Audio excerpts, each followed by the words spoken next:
the twin sons of Doizek, a kaleidoscope of emerald and gold, cast long shifting shadows across the cityscapes. Towers of polished obsidian and gleaming alloy pierced the cerulean sky, their surface reflecting the vibrant dance of atmospheric traffic. Sleek, silent vessels ferrying Sangheili across vast distances.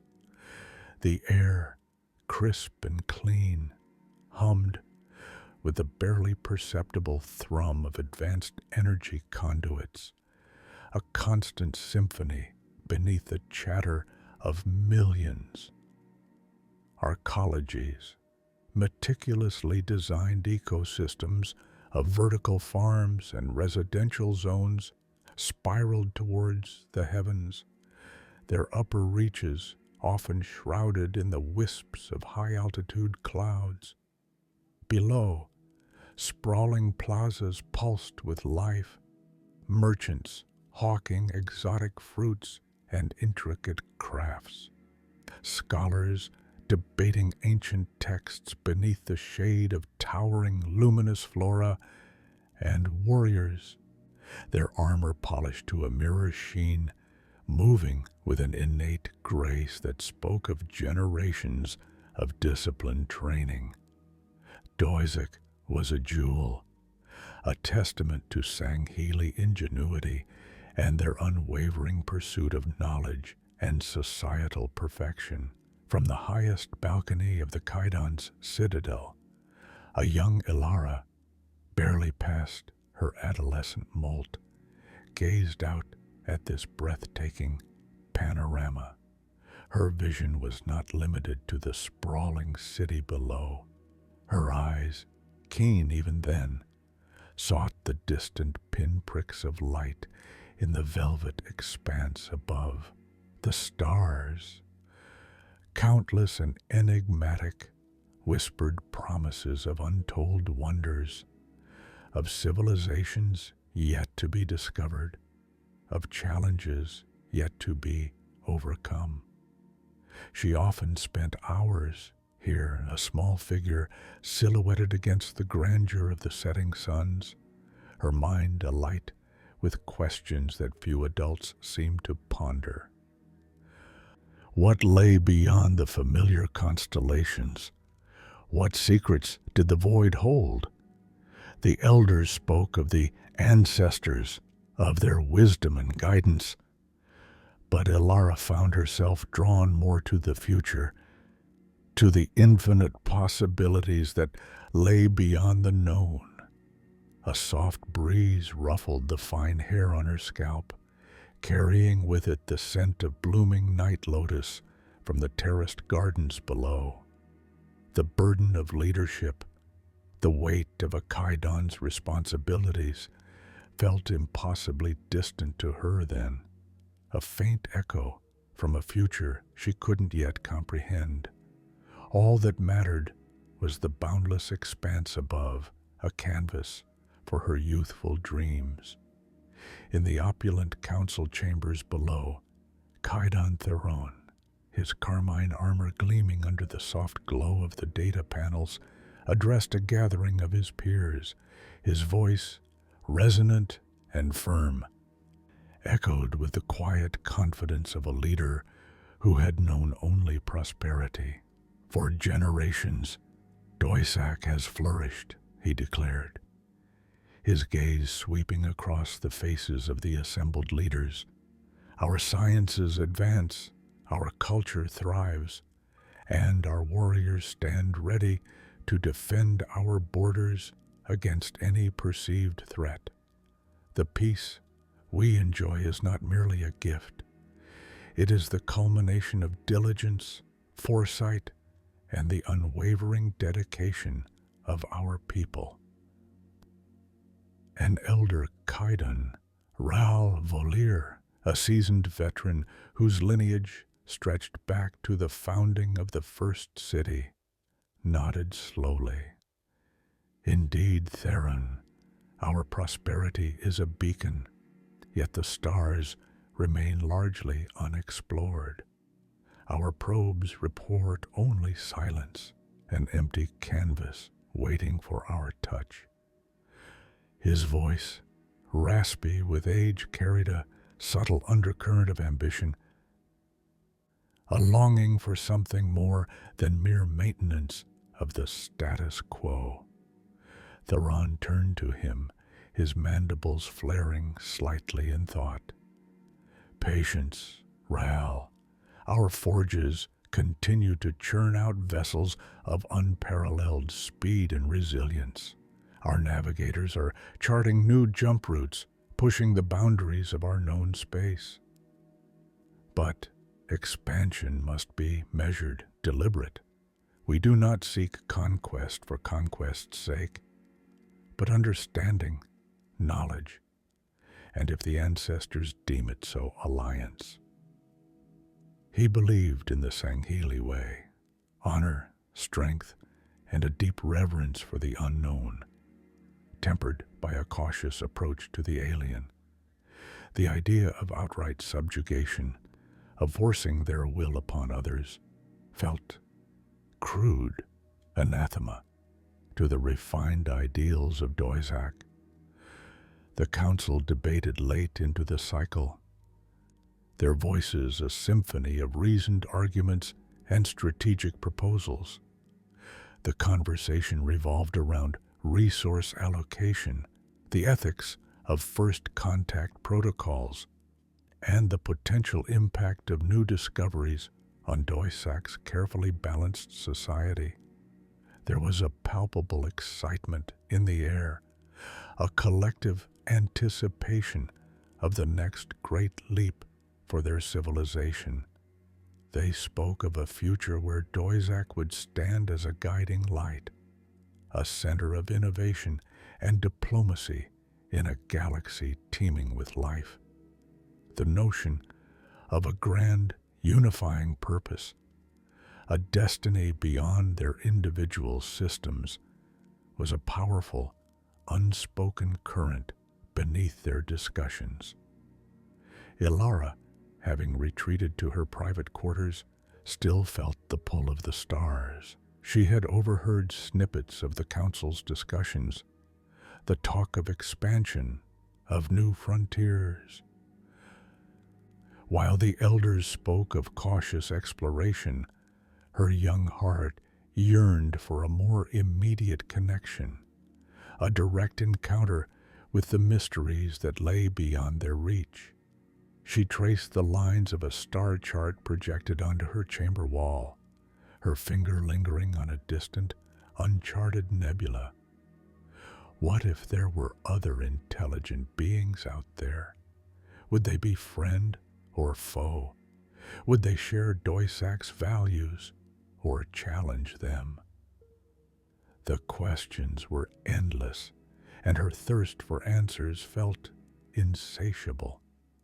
Her mentor, a wise and ancient scholar named Jorah Kyle, often found Ilara in this state of contemplative restlessness. "The cosmos calls to you, little one," he would observe, his voice a gentle rumble. A dangerous siren, perhaps, but a captivating one. "Dangerous, Jorah?" Ilara had once asked, her brow furrowed. "Why dangerous?" Jorah had merely smiled, his ancient eyes holding a depth of experience that Ilara couldn't yet fathom. "Because truth, Ilara, is often a double-edged sword. It can illuminate, but it can also wound.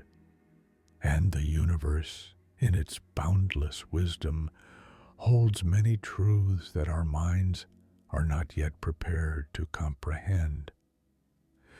His words, cryptic then, would later resonate with a painful clarity. Kaidan Theron, meanwhile, walked the gleaming corridors of the Citadel after the council meeting, a sense of profound satisfaction settling over him. Doizak was strong, unified, prosperous.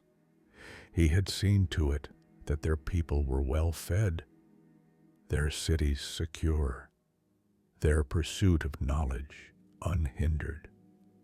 He believed in the inherent goodness of the Sangheli, in their capacity for honor and justice.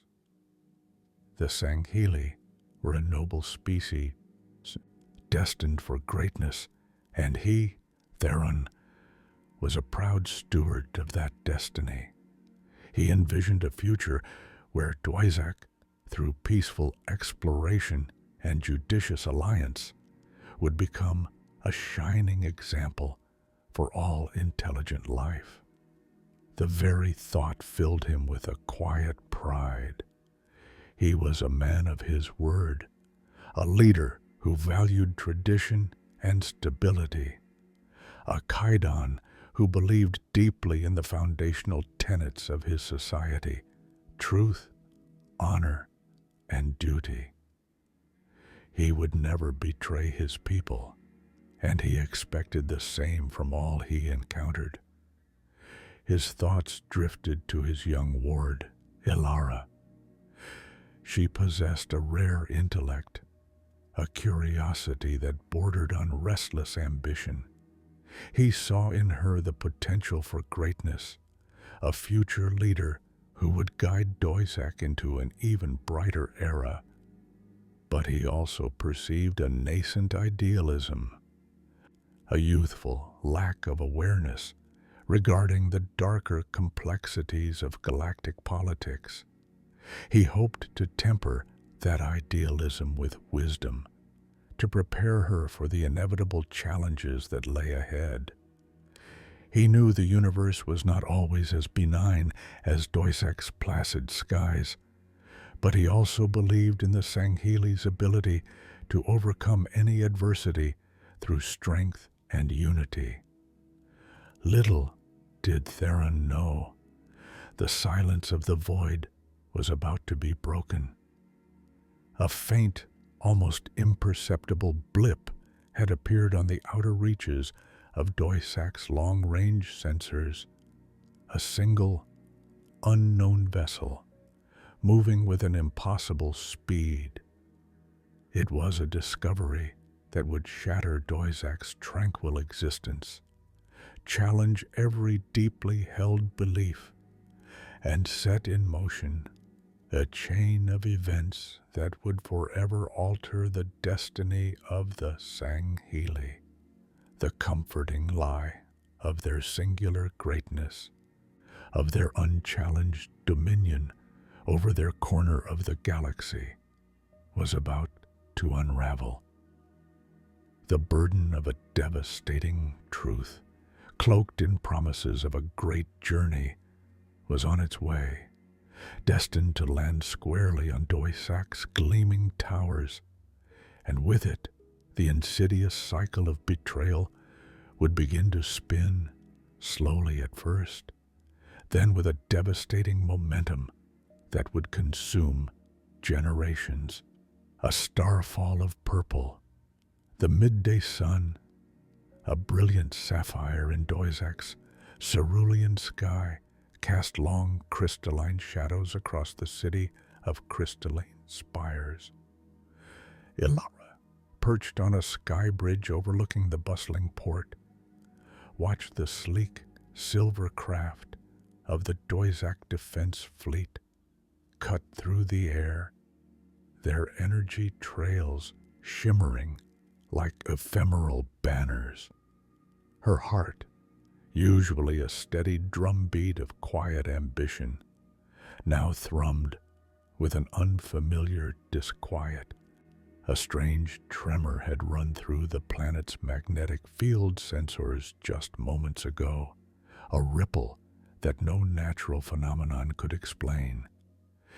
Then it appeared, not with a roar, not with a flash of light, but with an unnerving silent arrival that stole the breath from every Sangheli who witnessed it. A colossal ship, a single monolithic amethyst against the blue, bloomed into existence above the orbital platform. It dwarfed the largest Doisac cruisers, its sheer scale a defiance of logic, its smooth, organic lines utterly alien to the angular elegance of Sangheili design. A hush fell over the city, the cacophony of commerce, and conversation replaced by a collective gasp of awe and apprehension. Elara felt a prickle of cold along her spines. This was no meteor shower, no rogue asteroid. This was deliberate. This was a presence. Its surface, polished to an impossible gleam, seemed to drink the light, radiating an aura of profound mystery. It hung there, motionless, a silent leviathan suspended in the heavens, a starfall of purple dropped into their tranquil existence. Below, in the grand assembly hall, Kaidan Theron felt the tremor first, a faint vibration against the ancient stone floor. He was mid-sentence, discussing agricultural yields with the clan of the Verdant Blade, when the collective intake of breath from the assembled council drew his attention. He followed their gazes to the panoramic window, his mandibles dropping slightly as his eyes registered the impossible sight. "By the ancestors," he murmured, the usual gravitas of his voice replaced by a raw astonishment. The purple vessel dominated the sky, a breathtaking, terrifying spectacle. It was unlike anything recorded in Doisac's extensive astronomical archives. Its very presence seemed to warp the familiar landscape, transforming the known into the utterly unknown. Fear, a rare emotion for the proud Kaidan, threatened to bloom in his chest, quickly suppressed by a surge of ancestral honor and a profound sense of duty. "Alert the defense fleet," he commanded, his voice regaining its steel, though a tremor of awe still resonated within it. "Full readiness, but hold fire. This is not an enemy that has announced itself with aggression." He turned to his chief strategist, his gaze unwavering. "Prepare a diplomatic vessel, the Harbinger's Grace. I want Ambassador Vark and a full retinue. We will extend an offer of peaceful contact." Elara watched from the sky bridge as the defense fleet scrambled, a flurry of silver darting around the colossal purple monolith like nervous fish around a whale. The air was thick with a mixture of fear and fervent curiosity. Whispers rippled through the crowds, conjectures both hopeful and dire. Some spoke of ancient prophecies, others of divine intervention. Elara felt none of that. Her analytical mind, honed by years of studying celestial mechanics, saw only a profound anomaly, a disruption of the established order. She saw the Harbinger's Grace, a sleek white diplomatic shuttle, detached from the main orbital platform. It moved with a deliberate, almost defiant grace, a solitary speck against the immense alien craft. A knot tightened in Elara's gut. Theron, in his honor and his unwavering belief in the inherent nobility of his people, would always choose diplomacy first. It was a strength, but sometimes she feared it was also a vulnerability. Back in the assembly hall, Theron paced, his heavy armor clanking softly against the polished floor. He watched the Harbinger's Grace approach the silent, purple ship, his gaze fixed unwavering. 1,000 questions hammered at his mind. Who were these beings? Where did they come from? What did they want? His ancestors had always taught that the stars held wonders, but also dangers. He had always believed in peaceful expansion, in the eventual union of all sentient life under the banner of mutual respect. This vessel, however, felt less like a potential ally and more like a harbinger of destiny, perhaps even an uninvited fate. Ilara, now with her own vessel, a nimble reconnaissance scout, followed at a cautious distance, her instruments meticulously scanning the alien craft. It radiated no hostile energy signatures, no overt weapon systems. Yet, its very stillness felt ominous. The scale was what truly unsettled her. Such a vessel spoke of an empire, a civilization of immense power and advanced technology, far beyond anything Doisak had achieved. She heard the comms crackle to life, relaying transmissions from the Harbinger's grace. Ambassador Vark's voice, calm and measured, spoke of greetings, of peaceful intentions, of the welcoming spirit of Doisak. There was no reply from the purple ship, only silence. A profound, unnerving silence that amplified the tension in the atmosphere. Then, a single, elongated ramp, almost imperceptible against the seamless hull, slowly extended from the colossal ship's underbelly. A faint, almost imperceptible blue light pulsed from within its depths. The Harbinger's grace slowed, hovering respectfully, awaiting a signal. Ilara felt a shiver of anticipation, mixed with a growing sense of dread. This was it, the first step, the moment their isolated existence would forever change. She thought of the ancient tales of hubris, of civilizations that had welcomed strangers only to find themselves ensnared. Yet she also thought of the grand visions, the boundless possibilities of interstellar exchange.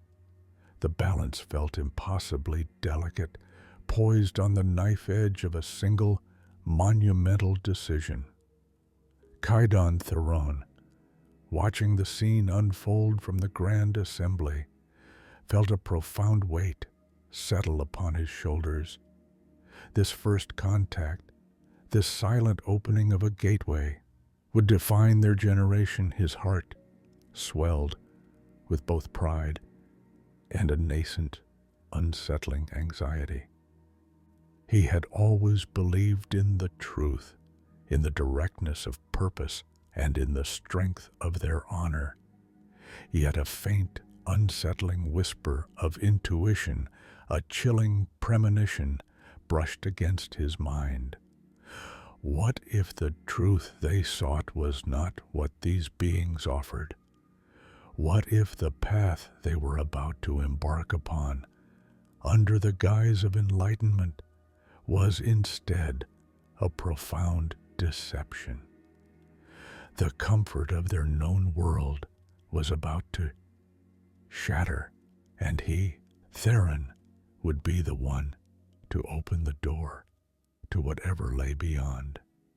He could only hope his faith in peace would not prove to be a fatal flaw. Whispers of the great journey, the amethyst ship, a silent monolith against Doisak's bruised sky, unfolded, not with a roar or a blast of light, but with an almost reverent sigh of parting hull plates, revealing a cavernous interior bathed in an ethereal, pulsing glow.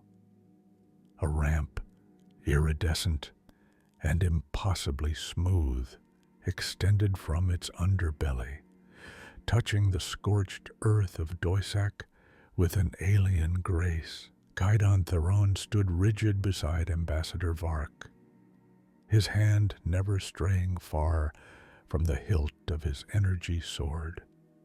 The air, already thick with the scent of ozone and dust, now carried an unfamiliar cloying sweetness, like exotic incense. Around them, the gathered Sangheli warriors, usually boisterous and prone to displays of strength, were hushed, their gazes fixed on the emerging figures.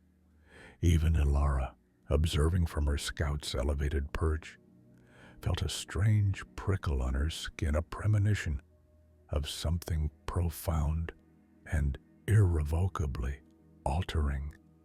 From the glowing maw of the ship they emerged, not the towering, imposing beings Theron had perhaps envisioned, but creatures of slender grace, their forms draped in ornate, shimmering robes that seemed to drink the light. They floated rather than walked, supported by intricate anti-gravity chairs that hummed with a low, almost imperceptible thrum. Their faces, glimpsed beneath elaborate headdresses, were ancient and serene, framed by long, delicate fingers that gestured with an unhurried elegance. These were the Sanshayum, the prophets. The lead prophet, his robes a deep indigo that seemed to absorb all color, raised a hand. The silence deepened, becoming absolute. Then, a voice, resonant and clear despite its apparent frailty, echoed across the plain, translated instantly by unseen devices. "Greetings, noble Sangheli of Doisac," the prophet began, his voice a balm, yet carrying an undeniable weight of authority. "We are the Sanshayum, and we come bearing tidings of ancient truths, of destiny and salvation." Theron's broad shoulders tensed. Salvation, a word often spoken in hushed tones by the elder shamans, but rarely applied with such directness by outsiders. He exchanged a quick, wary glance with Vark, who merely inclined his head, a placid mask of diplomatic deference. The prophet continued, his words weaving a tapestry of forgotten histories and cosmic purpose. For millennia, our civilizations have walked separate paths, yet the stars themselves have whispered of a shared heritage, a divine purpose woven into the very fabric of the universe. He paused, allowing his words to settle, to take root in the minds of the listening Sangheli. We speak of the forerunners, the divine architects, who ascended to a realm of ultimate enlightenment, leaving behind a legacy of power and wisdom for those worthy to follow. Ilara, listening intently from her vantage point, felt a chill that had nothing to do with the cool Doisac air. Forerunners, the ancient ones, whose ruins dotted forgotten corners of their own world, whose technology was revered but never truly understood. To hear these aliens speak of them with such familiarity, such proprietorial certainty, was unsettling. It was a narrative being crafted, she realized, a story designed to enthrall. The forerunners embarked upon the great journey. Another prophet, cloaked in robes of luminous green, chimed in, her voice a higher, more melodic counterpoint to the first. A pilgrimage, not of physical distance, but of spiritual ascent, a transcendence into godhood, and they left a path, a map for those who possess the purity of spirit and strength of will to follow.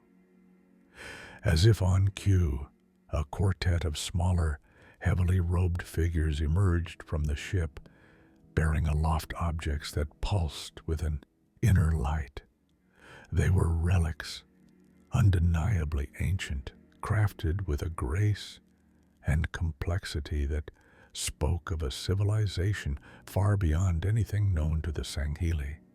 One was a crystalline shard, impossibly sharp, shimmering with all the colors of a nebula. Another, a spherical device that hummed with a deep, resonant tone, seemed to warp the very light around it.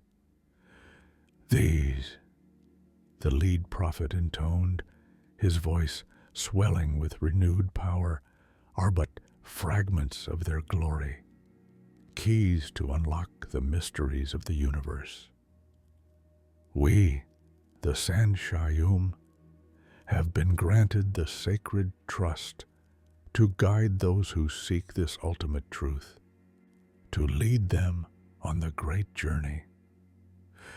Theron's eyes widened, drawn by the sheer, undeniable power radiating from the relics. His warrior's heart, usually so grounded in the tangible reality of battle and honor, felt a pull towards something ethereal, something grander than any conquest. The Sangheli were a proud people, but also deeply spiritual, their traditions steeped in reverence for the ancestors and the cosmic order. The prophet's words, cloaked in such mystique and presented with such potent artifacts, resonated with a deep, almost instinctual yearning for meaning. We offer you, the valiant Sangheli, the opportunity to walk this path with us. The green-robed prophet continued, her gaze sweeping over the assembled warriors, to become the protectors of this sacred truth, the guardians of the great journey.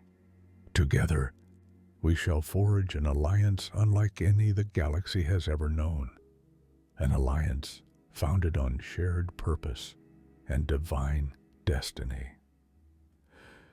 The murmurs rippled through the Sangheli ranks, not of dissent, but of awe, of a dawning realization.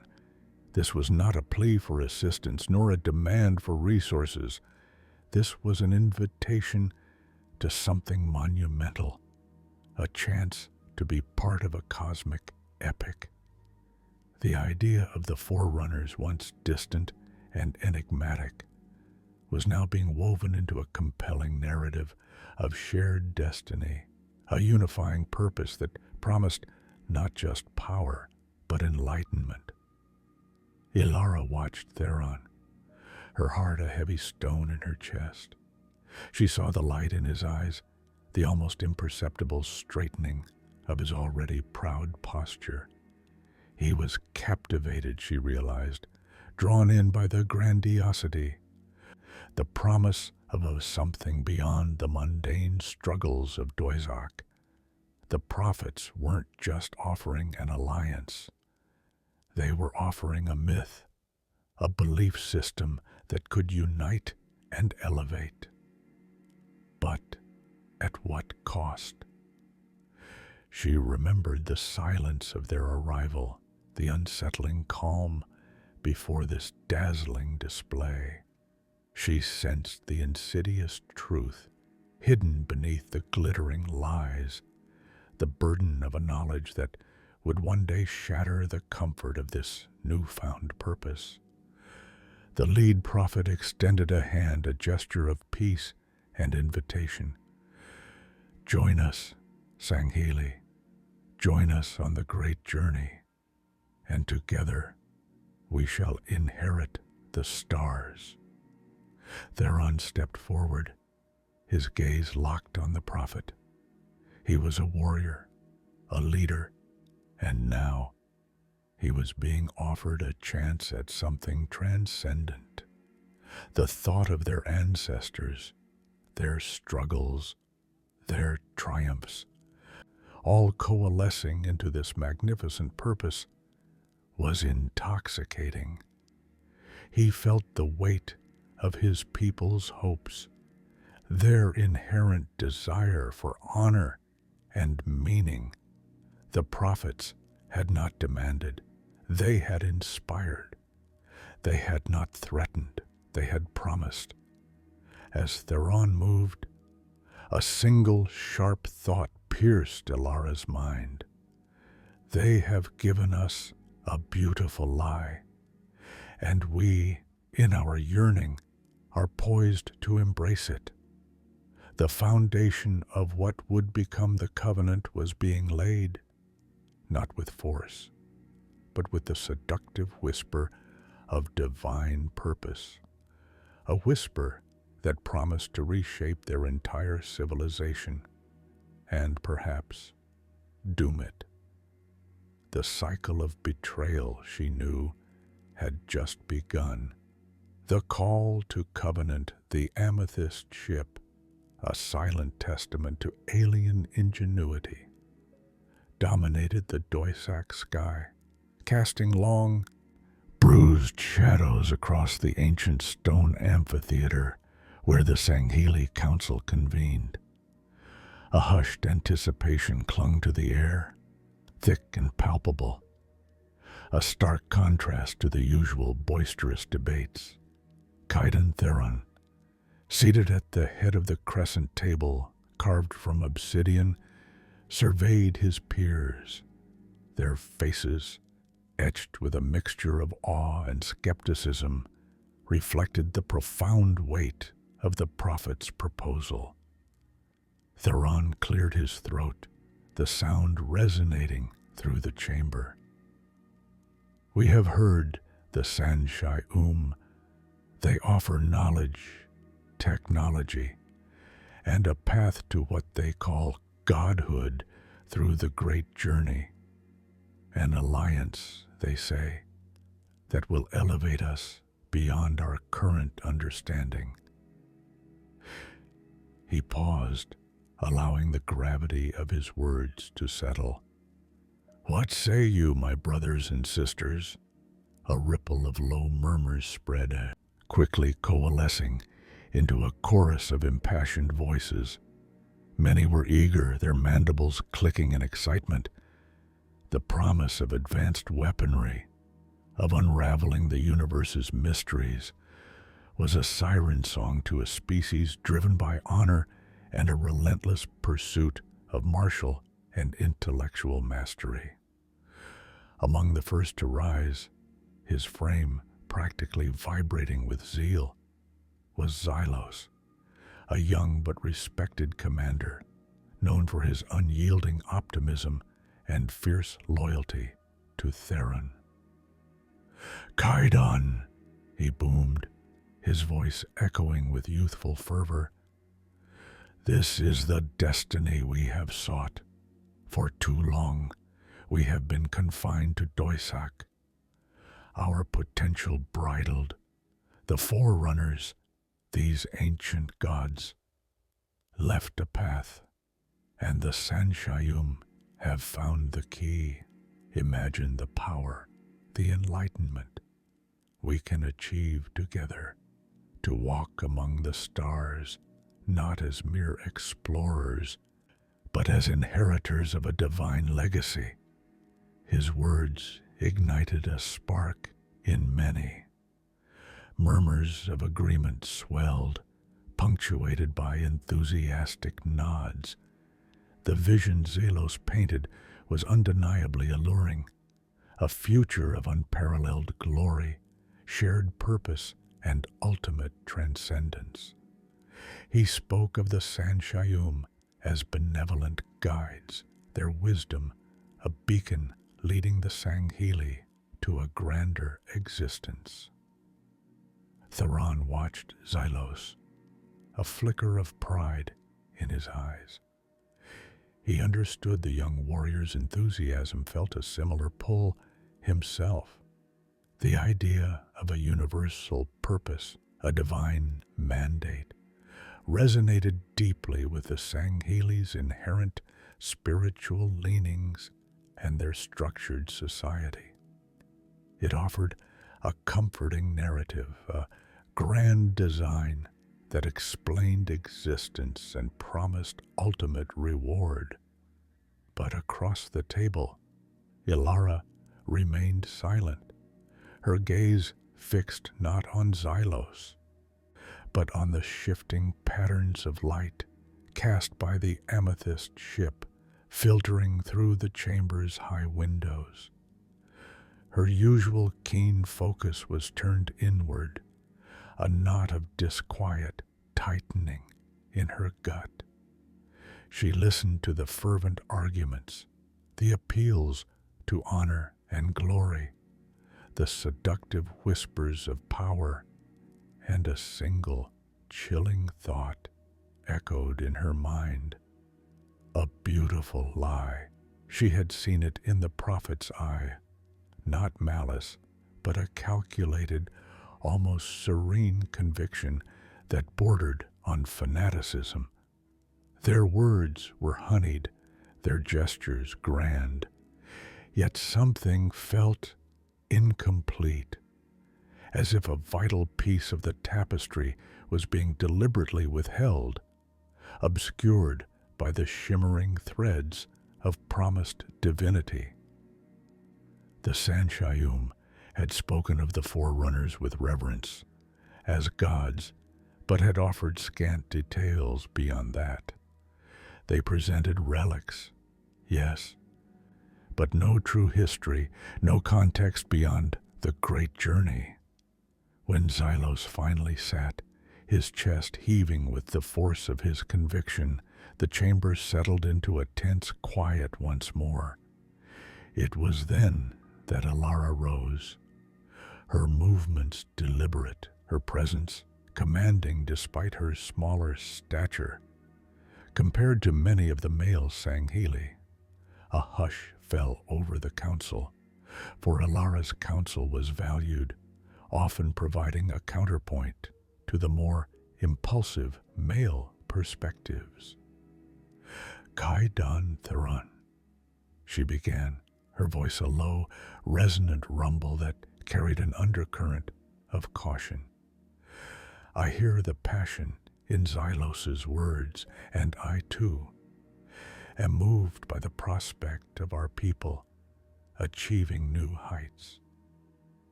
She swept her gaze across the council members, meeting each gaze with her own steady, unwavering intensity. Yet I confess, a shadow lingers in my mind. A few Sangheli shifted uneasily to question such a monumental offer, one that promised so much, felt almost sacrilegious to some. The Sanshayum speak of the forerunners as gods, and of a great journey to join them. Ilara continued, her voice gaining a subtle edge. But they offer no true understanding of who these forerunners were beyond their godhood. No detailed history of their rise, their fall, their ultimate fate. They present relics as proof, yet without context they are merely beautiful stones, ancient metals. We are asked to accept their interpretation, their narrative, without independent verification.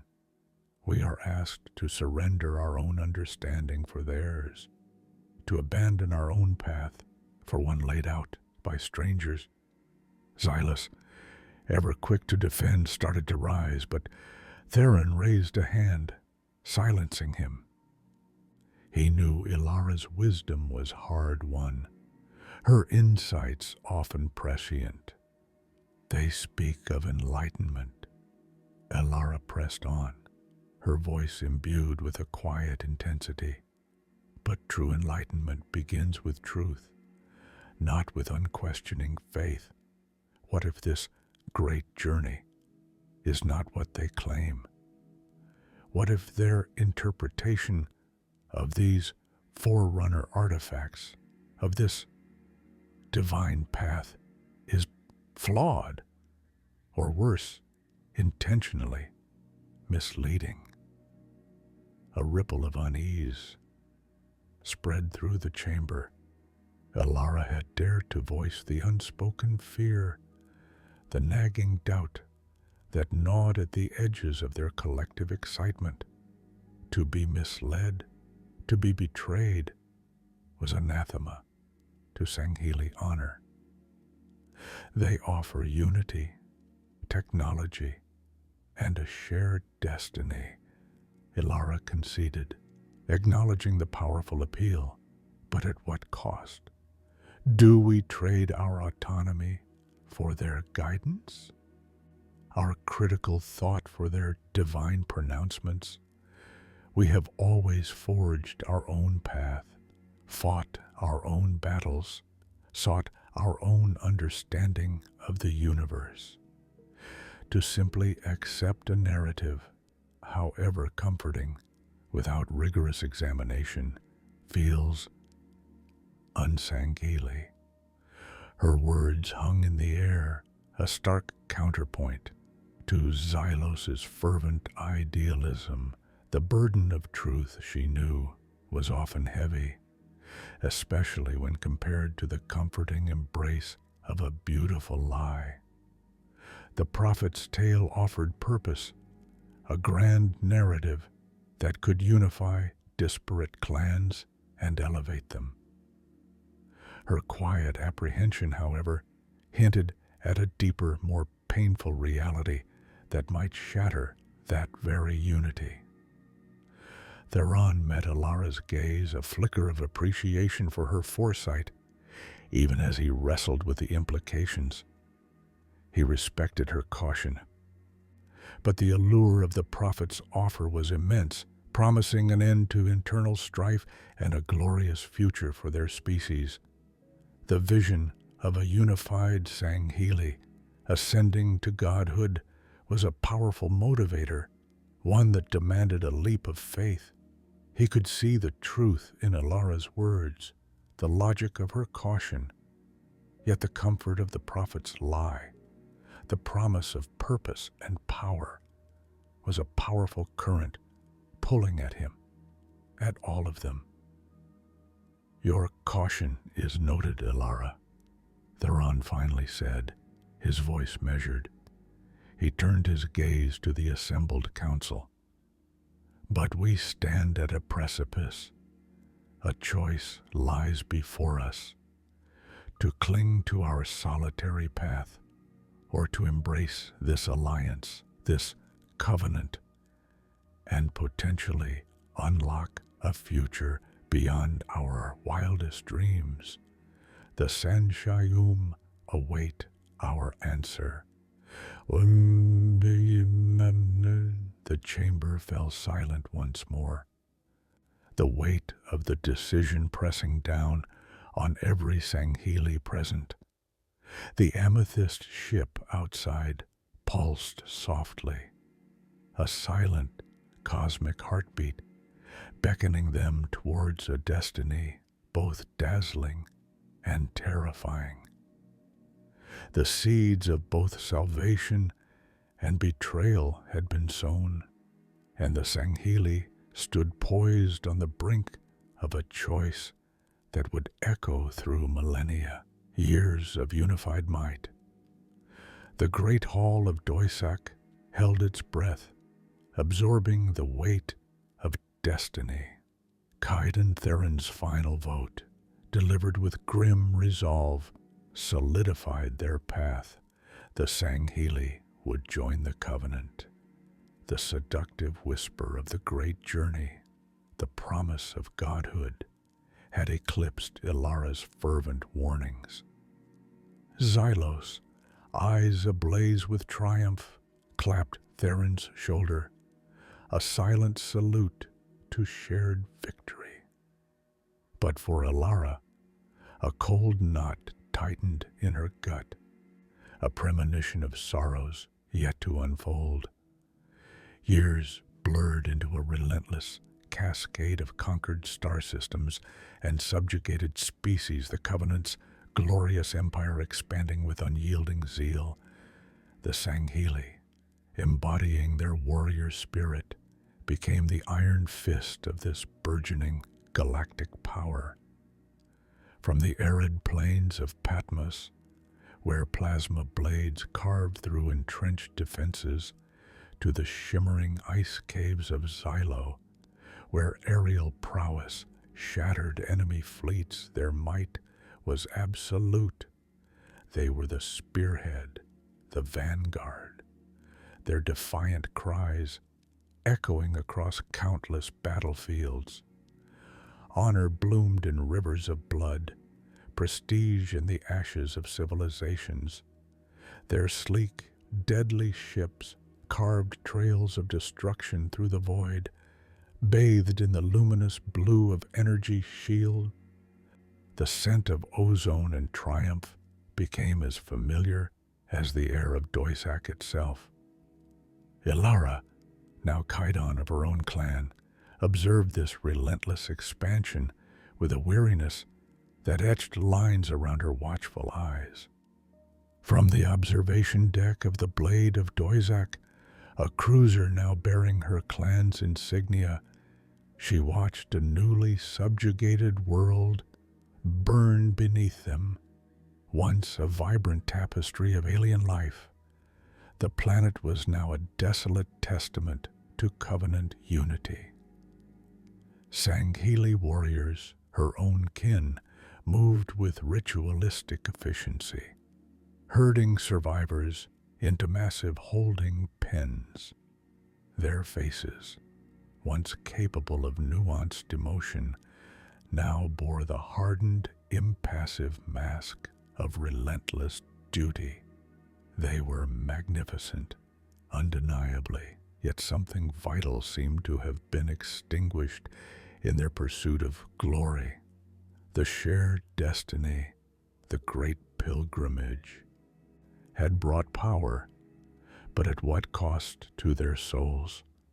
The horrifying possibility that this grand purpose was a gilded cage weighed heavily on her. In the shadows of magnificent high charity, a quiet revolution stirred. Jorvik, a scholar and respected historian within the Covenant's vast archival network, immersed himself in dusty texts and forgotten data pads. While others celebrated fresh victories, Jorvik delved into the meticulously curated history of the Forerunners. An innate skepticism, fueled by Ilara's encrypted warnings, nudged him to question accepted narratives. He cross-referenced fragmented reports, examined architectural schematics for inconsistencies, and pieced together timelines that never quite aligned with official dogma. His studies, initially academic, transformed into an urgent quest for the true narrative hidden beneath layers of comforting lies. He saw the beautiful deception for what it was, a subtle weaving of half-truths and grand promises designed to control, to unify under a singular, unquestioning banner. Xylos, now a celebrated fleet master, epitomized Sangheli dedication. His arm, a map of battle scars, gestured expansively as he addressed newly commissioned zealots. "We are the chosen, protectors of the great journey," he boomed, his voice resonating with unshakable conviction. "The prophets have shown us the path to enlightenment, a destiny beyond our wildest dreams. We have brought countless worlds into the light, guided them to the truth. Our blades are the instruments of divine will." His words, once inspiring to Ilara, now felt like a hollow echo in her memory. He had so fully embraced the Covenant's narrative, internalized the prophet's promises, that he saw only the glory, not the subtle chains. Meanwhile, on the fringes of the Covenant's influence, a different seed was being sown. Atriox, a chieftain from a lesser clan, watched the Sangheili's eager subservience with simmering resentment. He had witnessed the Covenant's benevolence firsthand on a dozen contested worlds, forced conversions, systematic eradication of heretical cultures, and casual disregard for sentient life deemed unworthy. He saw not enlightenment, but a tyrannical empire built on manipulation. A veteran of many campaigns, his body a testament to the brutal efficiency of the Sangheili war machine, his mind already strayed from official doctrine. He saw the prophet's promises as a trick, a means to an end, and his own kind as unwitting pawns. The cycle of betrayal, he instinctively understood, was not just something that happened to them, but something they were actively perpetuating. He learned to distrust grand narratives, valuing strength and self-reliance above all else. Whispers of dissent began to form in the long shadows of Covenant supremacy as he gathered a small, loyal following. Ilara, standing on the bridge, stared out at swirling nebulae, a silent testament to the vastness of space and its countless mysteries. The Covenant had become a behemoth, its reach almost limitless, its power undeniable. But within its heart, a quiet cancer of doubt grew. She had seen the truth, or at least a glimpse of its terrible visage, and the comfort of the lie that unified her people was slowly, agonizingly unraveling. The price of their power, she feared, would be the very essence of their being. The coming disillusionment, she knew, would be devastating. Shadows of secrecy, the hum of the Covenant capital, High Charity, had once been a symphony of shared purpose for Ilara. Now, it was a persistent low thrum of unease beneath her scales. From the gilded observation decks, she watched the prophets, their pallid faces alight with a fervor that seemed less spiritual and more acquisitive. Their pronouncements, once grand declarations of divine destiny, had subtly shifted. No longer were they merely guiding the Sangheili towards enlightenment. They were directing them with increasing urgency towards specific resource-rich worlds, towards technologies held by lesser species, towards conquests that felt less like part of a sacred journey and more like methodical acquisition. Another directive for the extraction of luminary crystals from Kartar, Theron noted beside her, his voice devoid of the earlier zealous conviction. The reserves on Xylos were deemed insufficient, it seems. Ilara's gaze swept over the vast orbital construct, a city of light and shadow, and the thousands of Sangheli ships docked or preparing for jumps. Insufficient for what, Kaidan? The great journey is a spiritual endeavor, not an industrial one. Theron merely grunted, a sound that spoke volumes of his own burgeoning doubts. The prophets, cloaked in their elaborate vestments, were issuing orders with a new, almost imperious tone. Their demands for resources, for strategic positions, for the subjugation of increasingly varied species were becoming bolder, more frequent, and less tethered to any discernible spiritual doctrine. Ilara saw the subtle shift in the eyes of her warriors too, a flicker of confusion, a nascent question in the depths of their proud gazes. The initial euphoria of unity was being slowly, inexorably replaced by a dull ache of unanswered queries. The promises of shared godhood seemed to recede, replaced by the immediate, often brutal, realities of empire building. Miles away, within the labyrinthine archives of a Covenant temple, Jorvik felt a similar chill. The air in the restricted sections was stale, thick with the scent of aged data crystals and the metallic tang of forgotten truths. His claws danced over a console, bypassing layers of encryption designed to deter even the most persistent data miners. He'd begun his search for historical records, for corroboration of the prophets' narrative of their own origins and the genesis of the great journey. What he found instead were inconsistencies, omissions, and carefully constructed silences. One particular data cluster labeled Pre-Covenant Sanshayum Societal Evolution was particularly troubling. It was heavily encrypted, far more so than any other historical record. After hours of painstaking work, Jorvik finally breached the final firewall. The data that spilled forth onto his holographic display was fragmented, corrupted in places, but chillingly clear in its implications.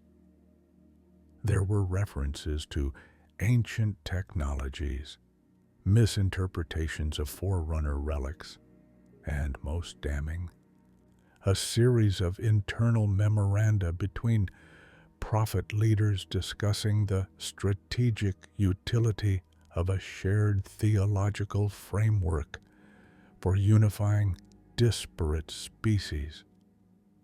There was no mention of divine intervention, no spiritual awakening, only cold, calculated strategy. His heart hammered against his ribs, a frantic drum against the silence of the archive. The truth, ugly and unvarnished, began to coalesce. The great journey wasn't a pilgrimage. It was a fabrication, a magnificent lie designed to forge an empire. The burden of this truth settled on his shoulders, a weight heavier than any battle plate. He knew the implications of what he had found, the shattering impact it would have on the Sangheli, on the entire Covenant. But what could he do with such a dangerous secret? How could he dismantle a faith that had become the very bedrock of their civilization? Meanwhile, in the bustling industrial districts of High Charity, far from the gilded towers and hushed archives, Atriox moved with a predatory grace. The Jiralhanae, recently brought into the Covenant fold, were proving to be a formidable if volatile force. Their raw strength and unyielding ferocity were undeniably useful to the prophets, Yet Atriox could sense the subtle disdain, the quiet condescension, in the way the Sanshayum addressed his kind.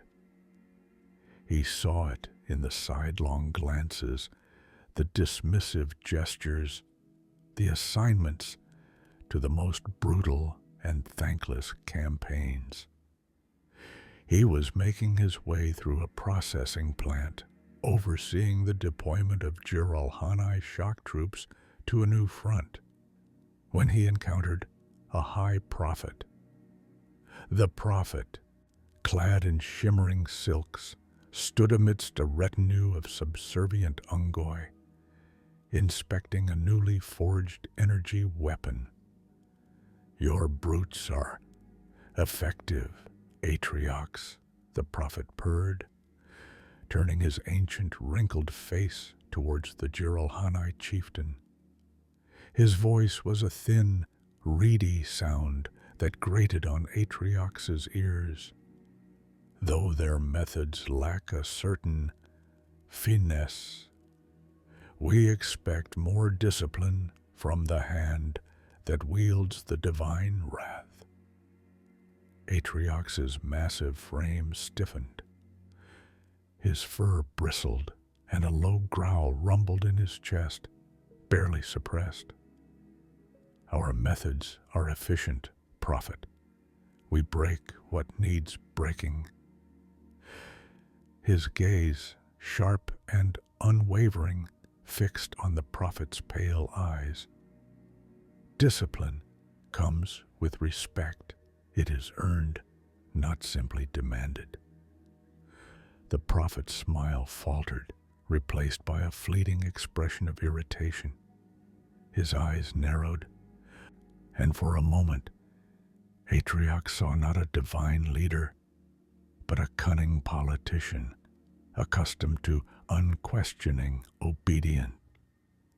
"You would do well to remember your place, Atriox," the prophet said, his voice laced with a subtle threat. "The great journey offers all species a path to glory, but those who stray from it find only oblivion." Atriox merely held the prophet's gaze for another long, silent moment, his own thoughts a tempest of defiance and simmering fury. He saw the prophet's true nature, manipulative, arrogant, and utterly convinced of his own superiority. He knew, with a certainty that chilled him to the bone, that the Jiralhanae were merely tools in the prophet's grand design, to be used and discarded when their purpose was served. The great journey was a leash, he realized, and he would not be led. The encounter was brief, but it cemented a seed of rebellion in Atriox's heart, a conviction that strength was the only true currency, and that the prophet's promises were hollow echoes in a vast, deceptive void. He would not be bound by their lies. The shadows of secrecy were deepening, not just for Alara and Jorvik, but for all who were beginning to question the bright, false dawn of the Covenant. The heretics, the holographic projection flickered, casting an eerie emerald glow across the council chamber. On the dais the high prophets, Mercy and Truth, stood as towering figures of authority, their voices resonating with an unshakable conviction that silenced all dissent. Before them, a grotesque, multi-limbed creature, a Jiralhanae, was displayed, its crude weaponry and guttural snarls a stark contrast to the Sangheli's disciplined demeanor. "These things," Truth hissed, his voice laced with an almost palpable revulsion, "are a blight. They infest worlds meant for our enlightenment, desecrating the very path to the great journey." Ilara's mandibles twitched. She had seen the preliminary scans, the crude ships, the even cruder weaponry. These were not the mythical guardians of Forerunner relics, nor the formidable opponents she had envisioned. These were simply others. And now they were to be labeled heretics. "They are a challenge," Mercy chimed in, his tone softer, but no less absolute. "A trial of our faith. The Forerunners, in their infinite wisdom, left behind these obstacles to test the true adherence of the path." A low murmur rippled through the Sangheli counselors. Kaidan Theron, ever the stoic, remained impassive, his gaze fixed on the prophets. But Ilara saw the subtle tightening of his grip on his energy sword hilt, a telltale sign of his internal struggle. The declaration of war, swift and brutal, was delivered without room for debate. The heretics were to be exterminated, their worlds cleansed, their very existence expunged from the galaxy. The Sangheli fleet mobilized with chilling efficiency. Ilara, aboard the assault carrier Blade of Retribution, watched the swirling nebulae outside her viewport, a profound unease settling in her chest. The Covenant, forged from a beautiful lie, was now demanding a horrific truth: total, merciless war. Xylos, her second in command, a warrior whose enthusiasm often outstripped his caution, stood beside her, his gauntlets already flexing with anticipation. "Kaidan, this is our destiny, to purge the galaxy of these defilers, to pave the way for the great journey." His eyes, bright with idealism, reflected the green glow of the tactical display showing the first wave of dropships descending towards a blue-green planet. Ilara merely hummed, a low, rumbling sound in her throat. And what precisely, Xylos, makes them defilers? What heresy have they committed beyond existing? Xylos paused, his brow furrowing. The prophets have spoken. Their very presence disrupts the sacred geometry of the cosmos, hindering our ascent. He recited the dogma with practiced ease, but Ilara detected a flicker of uncertainty in his gaze. It was the same uncertainty that had begun to plague her own thoughts. The initial engagements were brutal, chaotic.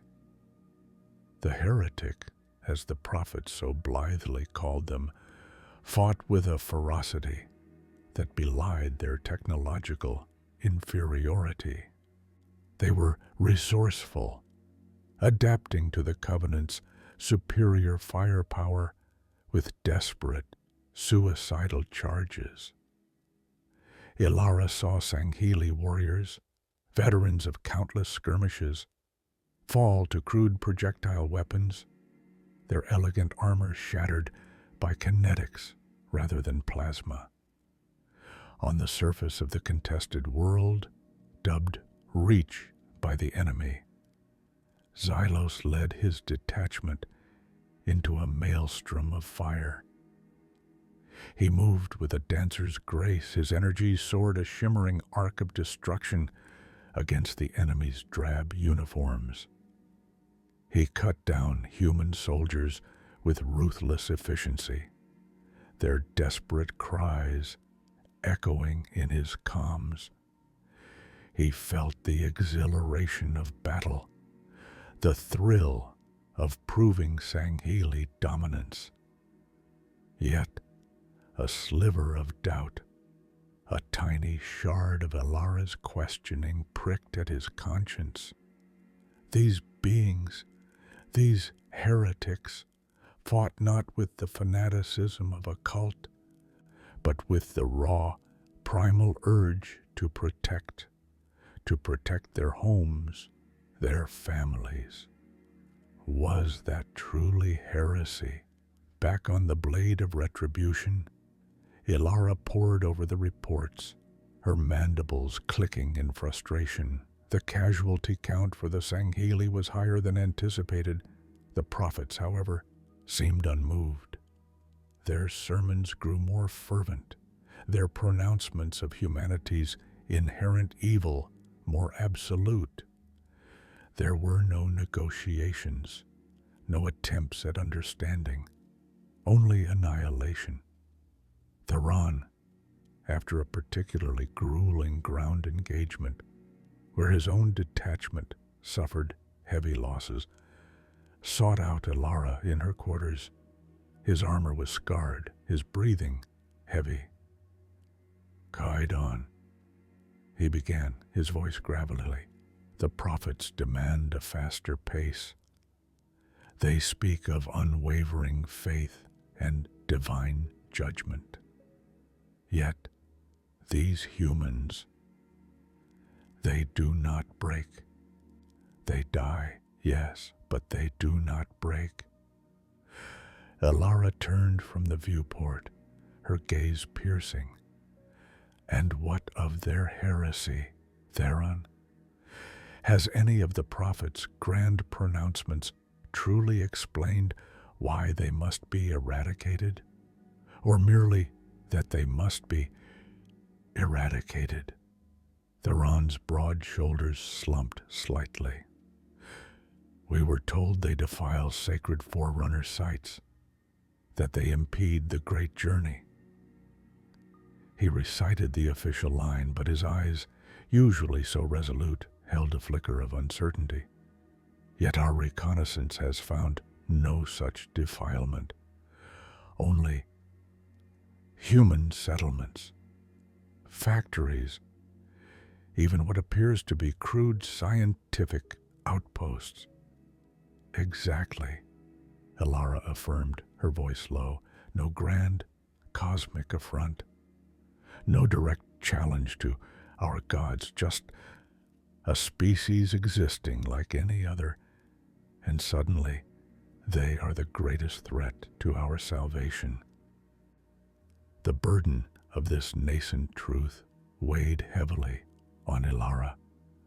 The comforting lie of the great journey which had brought the Sangheli purpose and power was unraveling at the seams. Each human life taken, each world glassed, felt like a betrayal, not just of the enemy, but of the very ideals the Sangheli once held sacred. The cycle of betrayal, once externalized towards the unseen ancient enemies, was now turning inward, gnawing at the foundations of the covenant itself. The prophets, meanwhile, grew more detached, their presence limited to holographic projections and carefully worded pronouncements. They spoke of the holy war as a necessary purification, a cleansing fire that would forge the Sangheli into even greater instruments of their will. But Ilara saw through the rhetoric. She saw the resource acquisition, the strategic expansion, the blatant empire building cloaked in theological grandeur. The great journey was no longer a spiritual pilgrimage. It was a conquest, fueled by a manufactured enemy and enforced by unwavering, blind faith. She watched Zelos, his initial idealism slowly eroding with each brutal engagement, each unanswered question. He still fought with fervor, but the light in his eyes had dimmed, replaced by a weary resolve. The war against humanity was not the glorious crusade he had envisioned. It was a grinder, slowly pulverizing not just human lives, but also the very soul of the Sangheli. The seeds of disillusionment were sown, taking root in the fertile ground of unaddressed doubts. The prophets had given them a comforting lie, but the battlefield was delivering a harsh, undeniable truth, one that promised to shatter the fragile unity of the covenant and unleash a storm of unimaginable proportions. The hidden truth. The oppressive hum of the covenant capital, High Charity, usually served as a dull balm to Jorvik's restless mind.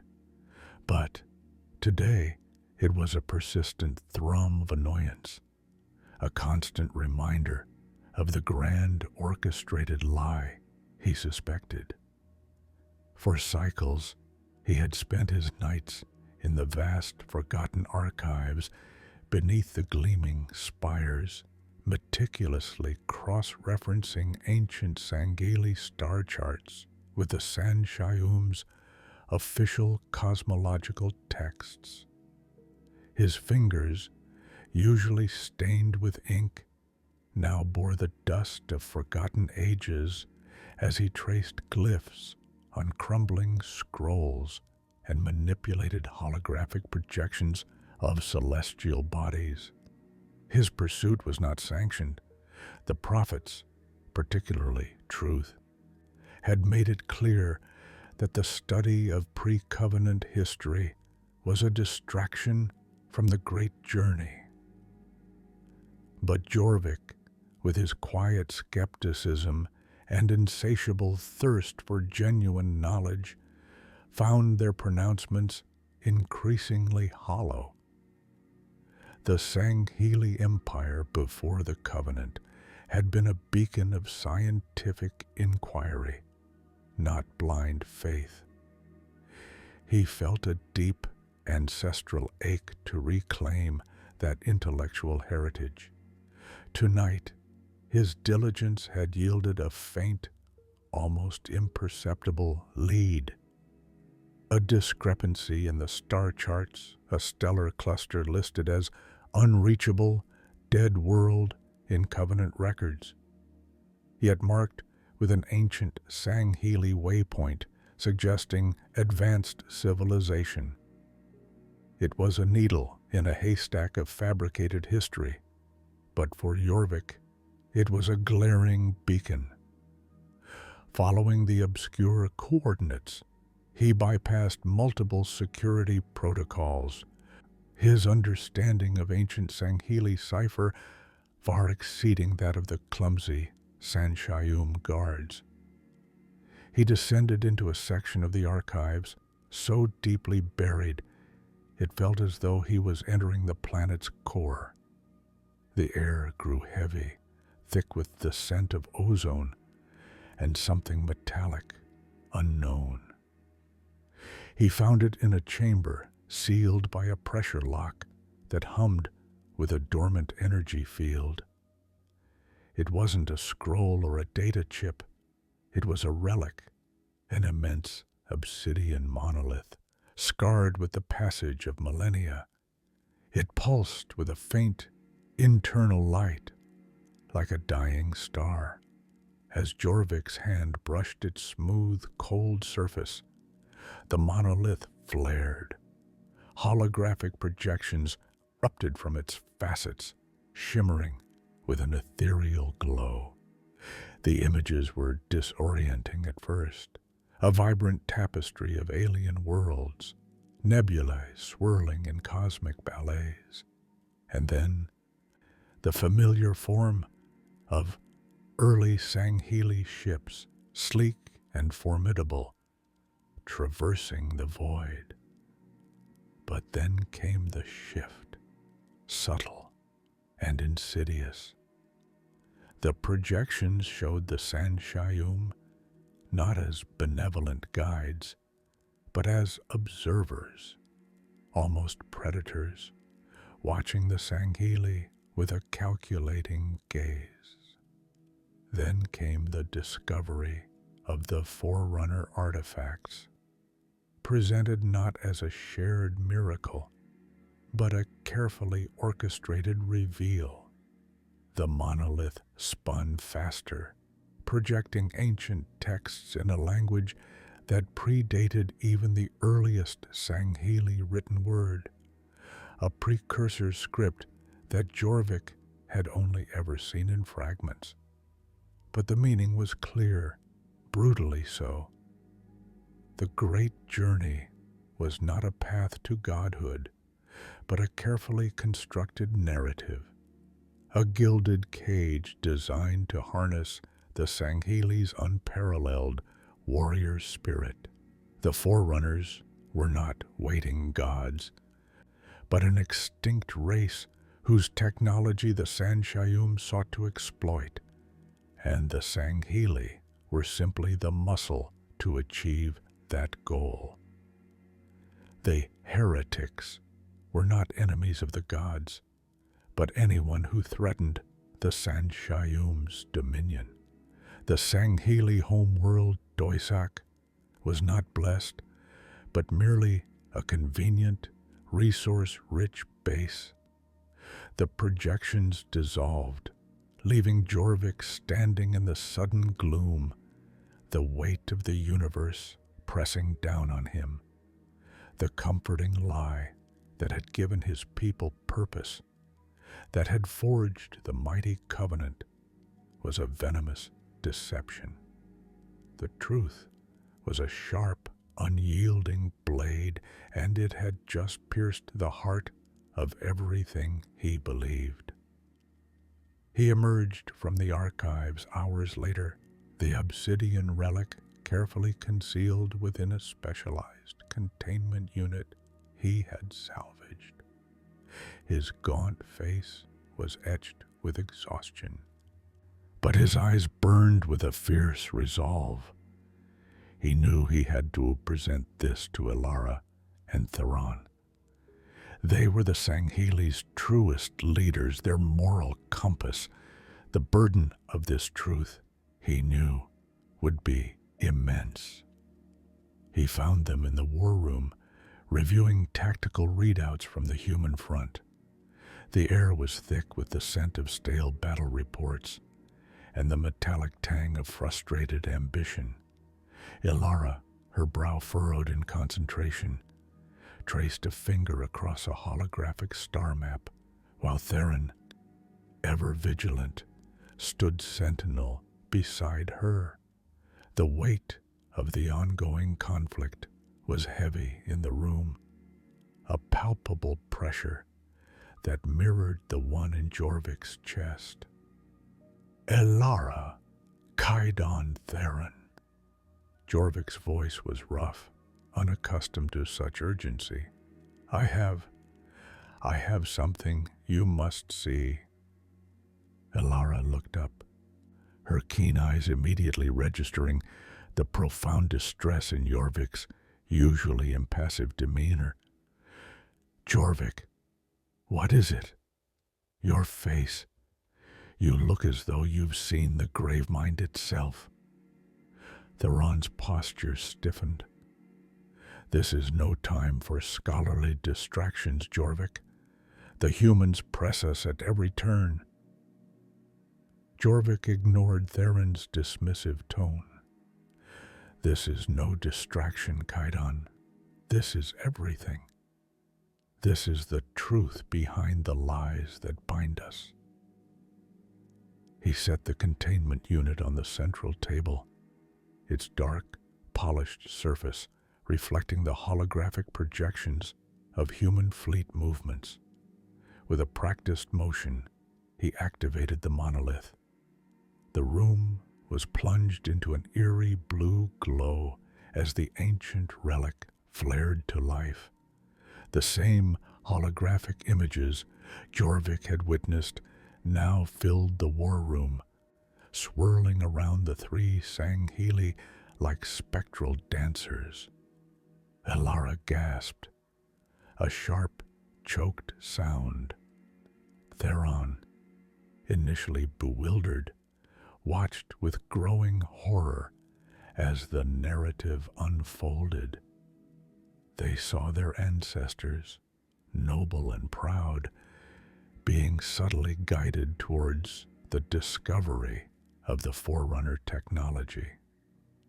They witnessed the deliberate misinterpretation of ancient texts, the careful crafting of the Great Journey mythology, the systematic subjugation of other species, not through conquest, but through manufactured faith. They saw the Sanghili, once masters of their own destiny, being slowly, deliberately woven into a tapestry of deceit. The truth was a physical blow. Alara's hand instinctively went to her chest, her fingers clenching the fabric of her armor. The vibrant lie that had fueled their civilization, that had given meaning to countless lives and countless deaths, shattered into a million painful shards. Her premonition of sorrow, long a dull ache, now blossomed into an agonizing certainty. Theron's face, usually a mask of stoic resolve, was contorted with a mixture of disbelief and incandescent fury. His mandibles flared, a low growl rumbling in his throat. This is a fabrication, a trick of the enemy." He surged forward, his hand reaching for the monolith, as if to smash the damning evidence. "No!" Jorvik interjected, placing himself between Theron and the relic. "It is not. I have cross-referenced these records with every known Sanghili historical archive, and the inconsistencies, the deliberate omissions, they all point to this. The Sanshayum have been manipulating us for millennia, Kaidan. The Great Journey is a weapon, not a promise." Alara's voice was a whisper, filled with a profound weariness.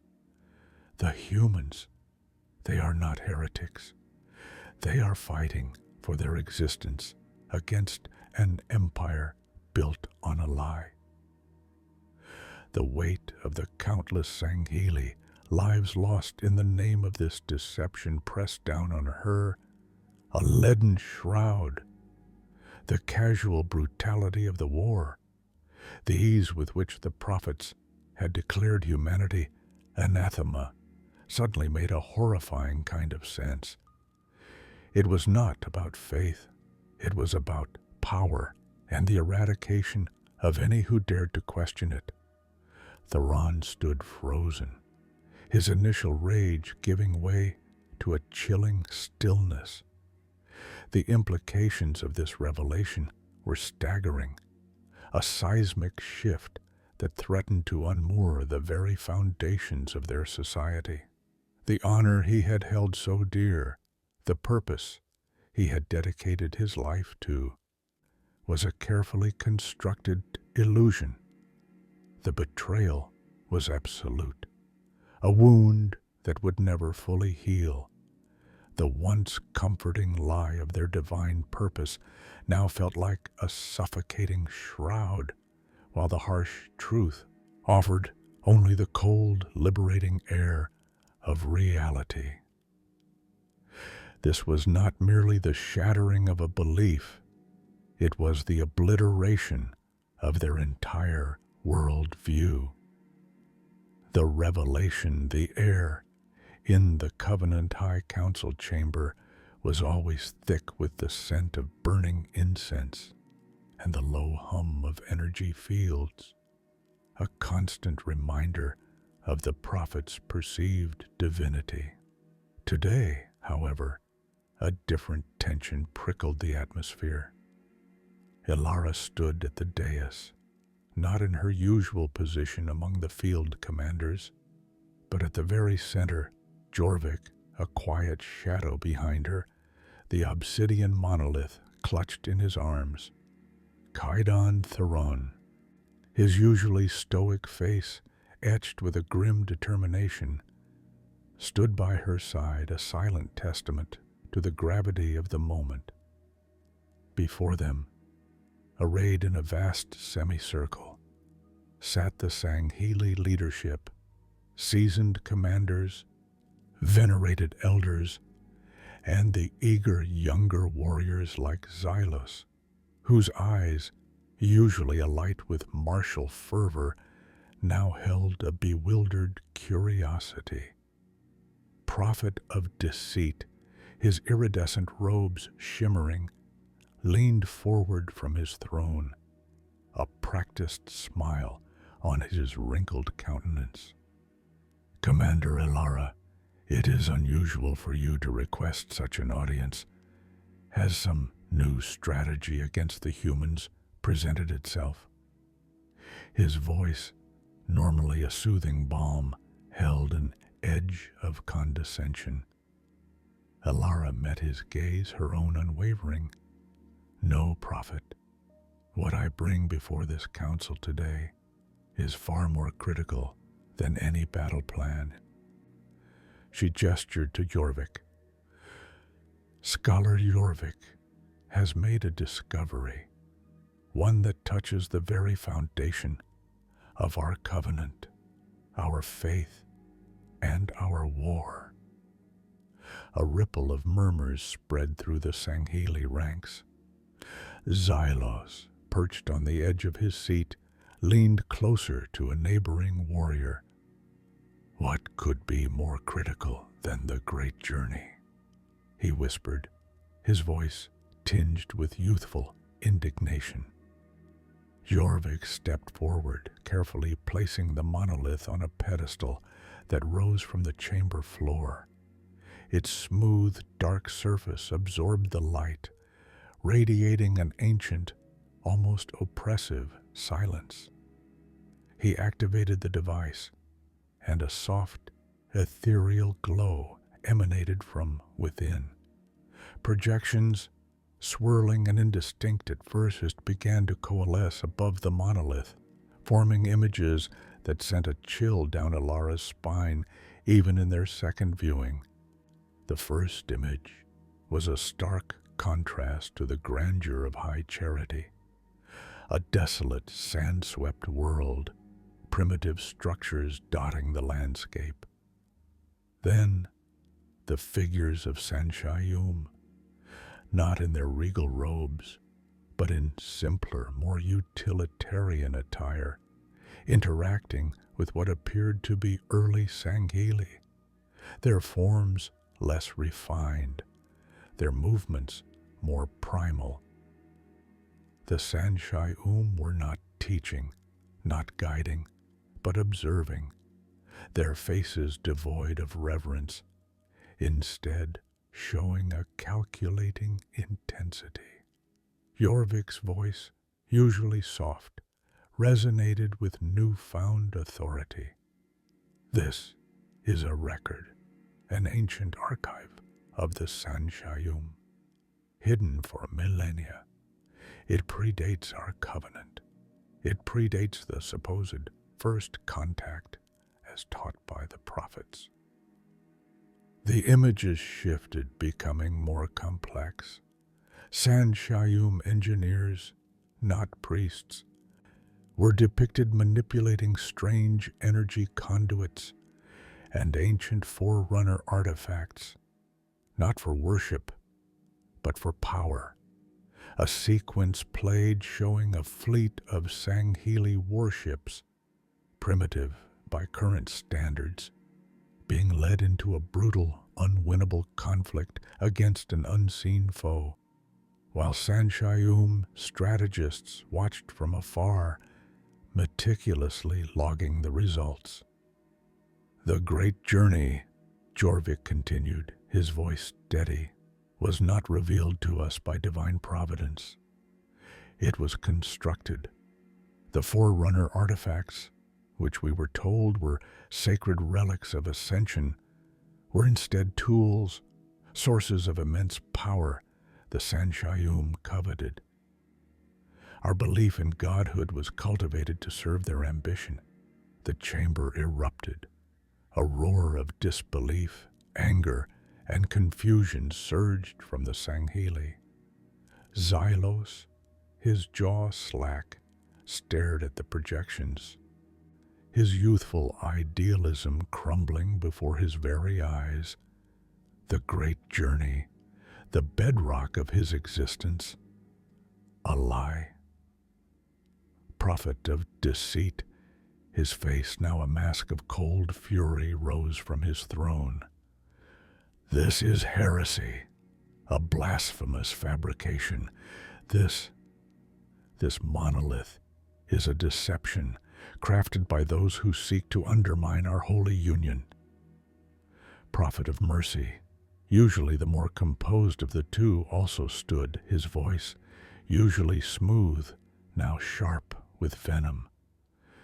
Commander Ilara, Kaidan Theron, you dare to entertain such falsehoods, to cast doubt upon the sacred words of the prophets.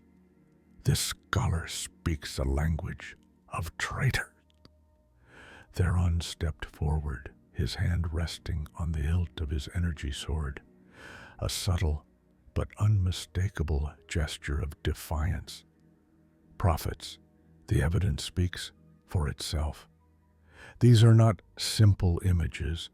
They are intricate historical records detailing the systematic manipulation of our people. The great journey was a means to an end for you, not a path to salvation for us. His voice, usually deferential, now rang with a steel that shocked many in the chamber. Ilara's gaze swept across the faces of her people. She saw the dawning horror in some, the furious denial in others, the profound grief in the eyes of the elders who had built their lives on the prophet's promises. This truth, she realized, was not a liberation but a devastating wound. It tore at the very fabric of their identity, leaving a gaping void where purpose once lay.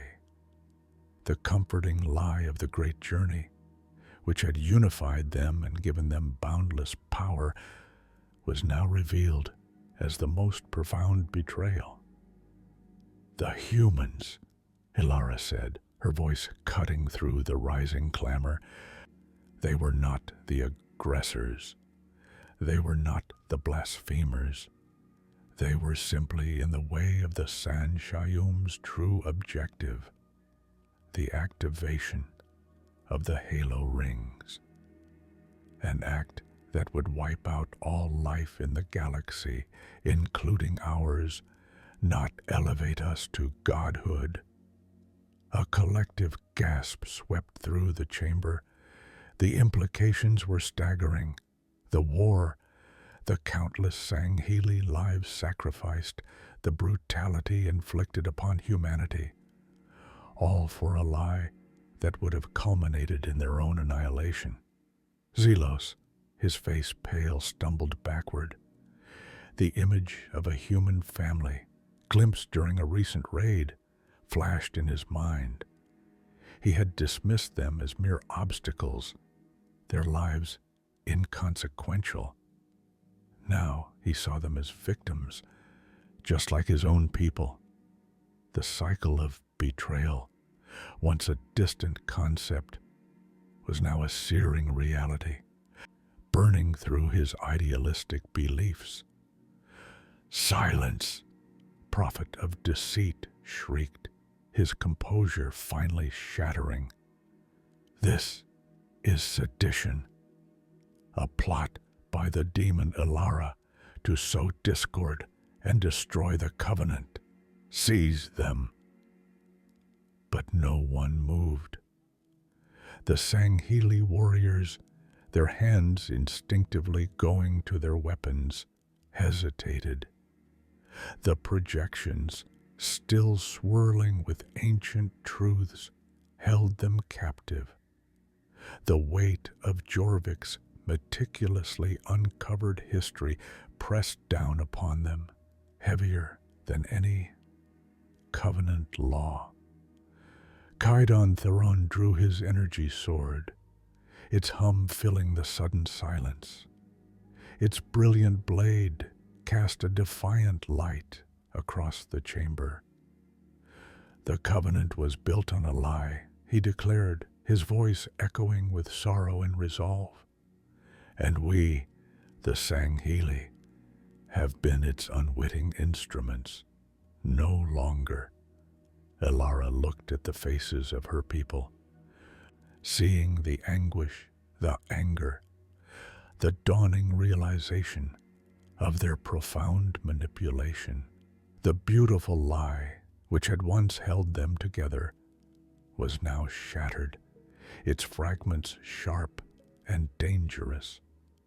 She knew with a chilling certainty that the true great journey for the Sangheili had just begun, a journey not to godhood, but to a harsh, unforgiving truth, and the monumental task of forging a new identity from the ashes of betrayal.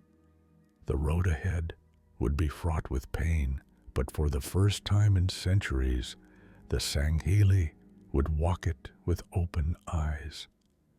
The covenant, as they knew it, was bleeding. The great schism ignites the air within high charity, once thick with the hum of manufactured divinity, now crackled with a chilling silence. The sudden cessation of the prophet's grandiloquent pronouncements was more deafening than any explosion. Elara, standing amongst the assembly of bewildered Sangheili Kaidans, felt a cold dread seep into her armor. The truth, once a whispered poison, had finally erupted, shattering the illusion of their shared devotion. The prophets, stripped bare of their sacred lie, had retreated into their inner sanctums, their shame morphing swiftly into vindictive fury. A guttural roar echoed through the vast chamber, followed by the clatter of heavy boots. The iridescent doors, usually guarded by the stoic crimson of Sangheili honor guards, slid open to reveal a phalanx of Jiralhanae. Their hulking forms, bristling with crude weaponry, exuded an aggressive, untamed energy. Behind them, Ungoi chittered nervously, their methane tanks hissing, while Kigyar mercenaries, their eyes gleaming with avarice, scanned the shocked Sangheili. The message was clear, brutal, and immediate. The Sangheili were no longer trusted. Their sacred duty, their honor, had been ripped from them, handed to beasts. Xylos, still reeling from Jorvik's damning revelations, clenched his fists. "By the ancestors," he hissed, his voice raw with disbelief, "they truly mean to cast us out? After all we have sacrificed?" His idealism, once a beacon, now flickered like a dying flame. The comforting lie of the great journey, which had given his warrior spirit profound purpose, lay shattered, replaced by the bitter ash of betrayal. Elara placed a calming hand on his arm, her gaze sweeping over the faces of the Kaidans, a mixture of shock, rage, and dawning comprehension. "They mean to eradicate us, Xylos. If we do not bend," she stated, her voice steady despite the tremor in her heart. The burden of this truth, heavier than any physical armor, pressed down upon her. It was one thing to anticipate deception, another to witness its horrifying manifestation. The first skirmishes erupted with brutal efficiency. Within minutes, the grand plazas of high charity became battlegrounds. Sangheli warriors, caught off guard and surrounded, fought with the ferocity of cornered beasts, the metallic clang of energy swords meeting bludgeons, the shriek of plasma fire and the guttural roars of Jiralhanae filled the air. Ilara saw a young Sangheli, barely out of his youth, cut down by a brute's gravity hammer. His final gasp, a defiant snarl. Vera Lodam, her armor scarred from countless battles, materialized at Ilara's side, her energy sword humming with deadly intent. Commander, the Prophet's curs are everywhere. They've replaced our patrols, breached our armories. This is not merely a demotion, it is an execution. Her eyes, usually sharp and calculating, now blazed with an untamed fury. Indeed, Vara, Ilara replied, deflecting a wild swing from a charging brute with a practiced ease honed by years of combat. They seek to dismantle us piece by piece. We must consolidate our forces, or we will be overwhelmed. Her mind raced, sifting through the chaos, searching for an anchor, a strategy to cling to in this maelstrom of treachery. Vera, without a moment's hesitation, turned to a group of Sangheli warriors who were desperately trying to defend a strategic choke point. Listen to me, brothers and sisters. The prophets have declared us traitors. They have replaced our honor with the filth of the Jiralhanae. We fight not for a fabricated journey, but for our very lives, for the honor of our ancestors, and for the future of Doisak. Rally to Commander Ilara. She will lead us through this darkness. Her voice, powerful and resonant, cut through the din of battle, striking a chord deep within the beleaguered Sangheli.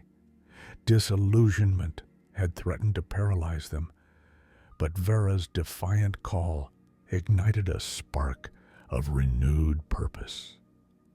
The warriors, their faces grim but resolute, began to fall back, forming a defensive perimeter around Ilara. The sight of their unwavering loyalty, even in the face of such betrayal, was a balm to Ilara's weary spirit. From the swirling chaos, a new unsettling presence emerged. Atriox, his armor bearing the marks of countless engagements, moved through the fray with a brutal efficiency that was both terrifying and captivating. He didn't join the Sangheli ranks, nor did he attack them.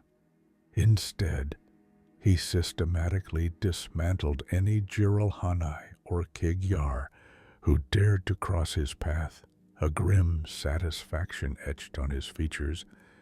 His movements were precise, devoid of wasted effort, and each kill felt like a calculated act of vengeance against a system that had long oppressed him.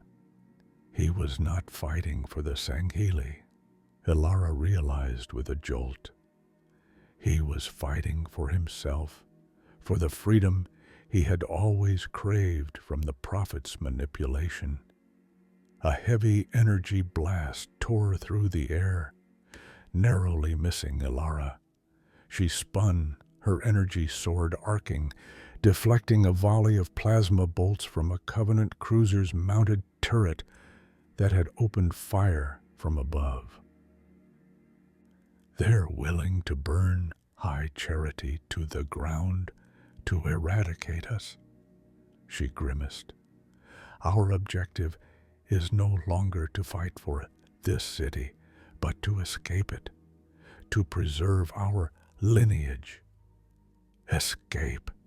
Xylos questioned, his voice laced with the pain of shattered ideals. "After all the prophets have done, we simply flee?" His youthful idealism, once a strength, now threatened to become a dangerous vulnerability. The comforting lie had been so pervasive, its unraveling so catastrophic, that the raw, unvarnished truth was almost too much to bear. "Fleeing is not surrender, Xylos," Ilara countered, parrying a brute's desperate lunge. "It is a tactical retreat, a strategic regrouping. We must live to fight another day, to rebuild, to ensure that the prophet's treachery does not extinguish us completely. Wushavu, the weight of command, of making these life and death decisions, pressed heavily upon her. Atriox, having cleared a path through a cluster of Jiralhanae, paused, his heavy mace still dripping with alien ichor. He met Ilara's gaze, a flicker of grudging respect, or perhaps something colder passing between them. "Flee to where, Commander?" he rumbled, his voice a low growl that held the promise of both destruction and a new order. "The galaxy belongs to the prophets, or so they believe. We will need more than a retreat. We will need an empire of our own." His words hung in the air, a stark, unsettling alternative to the Sangheli's broken dreams, hinting at a future forged in steel and defiance. The cycle of betrayal once again was turning, but this time the Sangheli were no longer willing victims. They were becoming their own masters, even if that path was fraught with unimaginable peril. A war for freedom. The acrid tang of ozone and plasma fire clung to Ilara's mandibles as she surveyed the chaos from the bridge of the shadow of Doizak. High charity, once the jewel of the covenant, was now a fractured, burning husk, a monument to the prophet's deceit. Below them, across the void, the spirit of prophecy unleashed a torrent of energy against the retreating Sangheli fleet, its Jiralhanae crews howling their bloodlust over the comms. "Status report, Vara." Ilara's voice, though calm, held an edge of steel. She watched a cruiser explode in a silent blossom of light, another casualty of the prophet's betrayal. The great journey had been a lie, and the cost of that truth was a galaxy-spanning war. Vera Lodam, her face streaked with soot and determination, slammed a fist on a console. "Their forces are relentless, Commander. The Truth and Reconciliation has taken heavy damage to its energy projectors. We're losing ships faster than we can regroup." Keh. Her eyes, usually so sharp, held a flicker of despair. "We don't yield," Ilara stated, her gaze sweeping across the tactical display. "They may have broken our faith, but they will not break our spirit. We fight for our freedom, for the future of Doizak, not for their false gods." Kaidon Theron, a stoic sentinel beside her, gripped the hilt of his energy sword. "Indeed, Commander, let them see the true might of the Sangheli. They stole our purpose, but they cannot steal our honor. His usual rigidity had given way to a quiet, burning resolve. The betrayal had cut him deeply, but it had also forged a new conviction. The battle raged on for days, weeks, a ceaseless grind of close quarters combat and strategic retreats. On the shattered rings of Installation 07, Sangheili warriors, once united under the Covenant banner, now faced off against their former allies. Ilara led from the front, her crimson armor a beacon amidst the swirling dust and plasma. A pack of Jiralhanae, snarling and savage, charged her position, their gravity hammers arcing with deadly intent. Ilara met them with a practiced fluidity. Her energy soared a humming arc of cerulean energy. She parried a crushing blow from a chieftain, the impact jarring her arm, then spun, bisecting a charging brute miner. Her movements were economical, precise. Each strike delivered with the weight of generations of warrior training. She wasn't fighting for the great journey anymore. She was fighting for the right to simply be. Xylos, his youthful idealism tempered by the brutal reality of war, fought beside her, his carbine spitting emerald bolts. He had seen too many friends fall, too many ideals shattered, but the fire for vengeance still burned. "Commander, another wave, flank left," he shouted, dropping a charging grunt. "Hold the line, Xylos," Ilara commanded, deflecting a barrage of needle rounds. "This is our home now, even if it's scarred. We will not give it up." Losses mounted. The initial surge of righteous fury began to wane, replaced by a grim, enduring weariness. Vara, leading a squad in a desperate attempt to secure a plasma turret, radioed in. "Commander, we've taken heavy casualties. Lieutenant Xylar is down. We need reinforcements, or we'll be overrun." Ilara's jaw tightened. Xylar, a promising young officer, gone. The weight of each fallen warrior pressed down in her, a constant reminder of the terrible price of truth. "Hold your position, Vera. We're diverting Shadow of Doisak's gunships to provide cover. Don't push if the cost is too high." Just as hope seemed to flicker, a new, unsettling presence emerged on the comms. "Ilara, it seems you still know how to make an entrance." The voice was deep, resonant, and utterly devoid of warmth.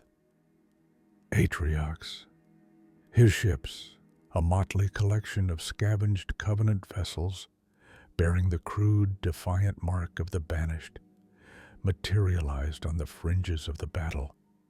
They didn't align with Ilara's fleet, nor did they attack the Sangheili.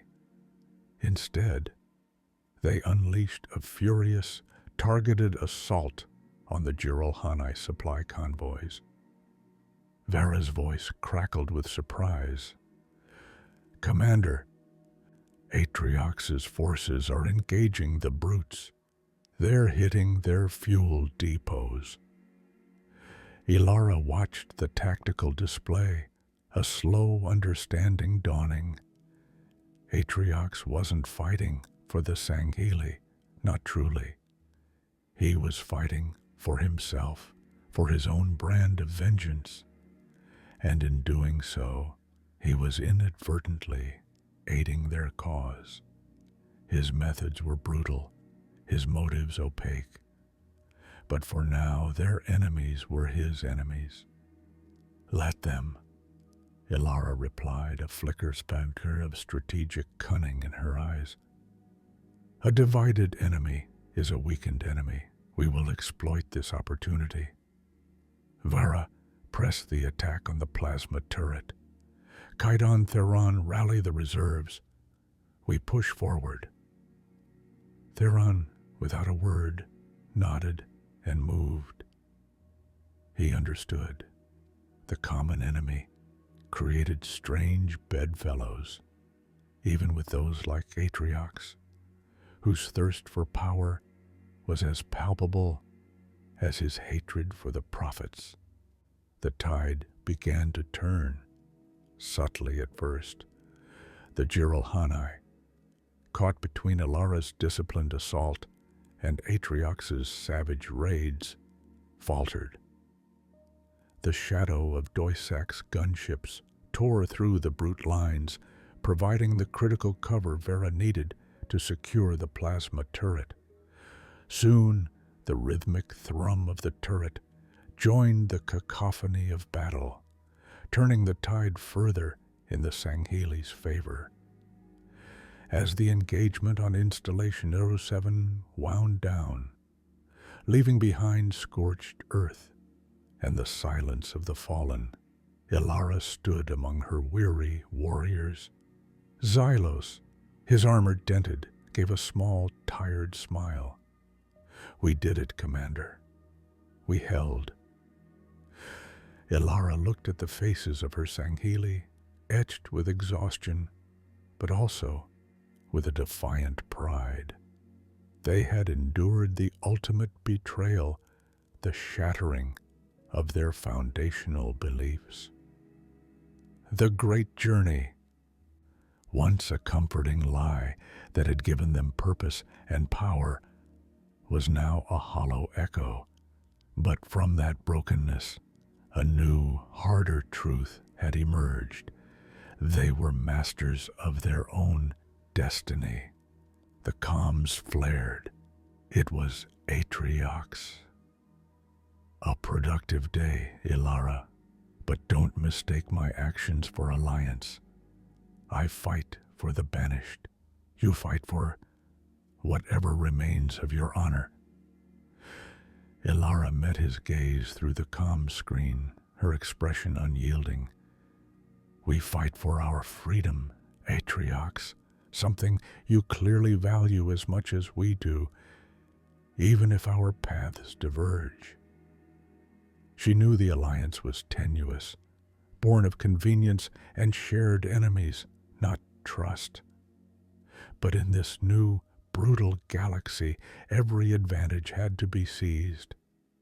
The war for freedom had just begun, and the Sangheli, no longer bound by comforting lies, were ready to fight for a future they would forge themselves. The journey ahead was uncertain, fraught with peril and the lingering shadows of betrayal, but they would face it as they always had, as warriors. Victory and homecoming.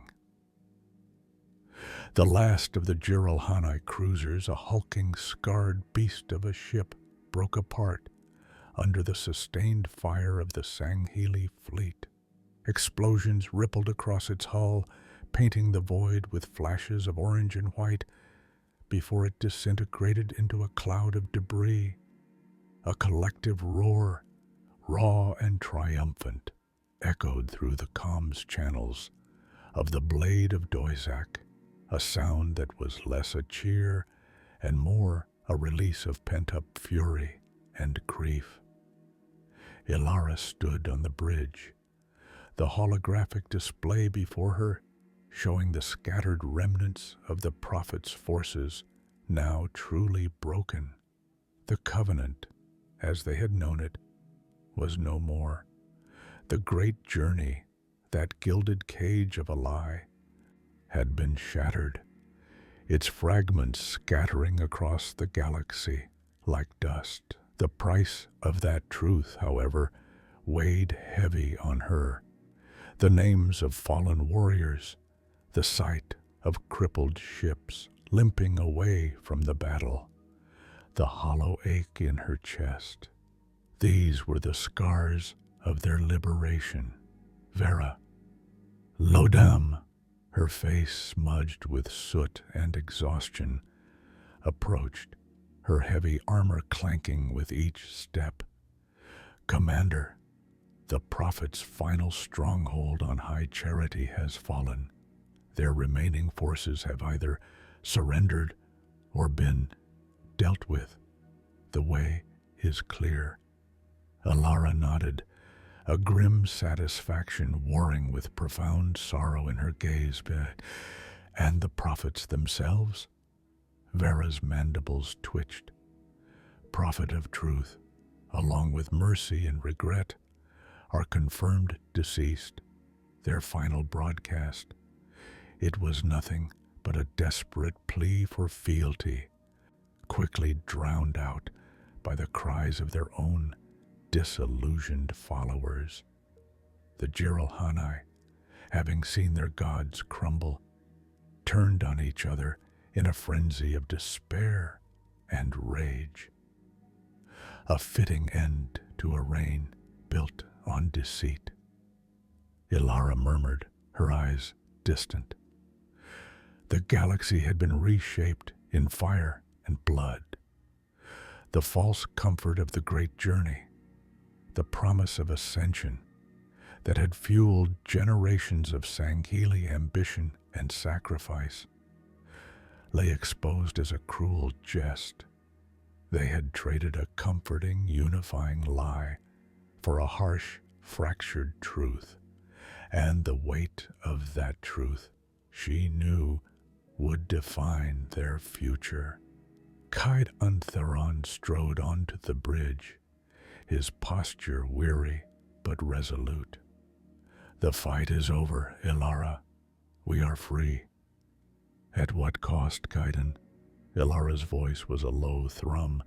So many lost, so much faith shattered. We have won our freedom, but we are not the same people who pledged allegiance to the prophets all those cycles ago. Theron paused, his gaze sweeping over the bridge crew, many of whom bore fresh wounds or the haunted look of those who had witnessed too much. No, we are not.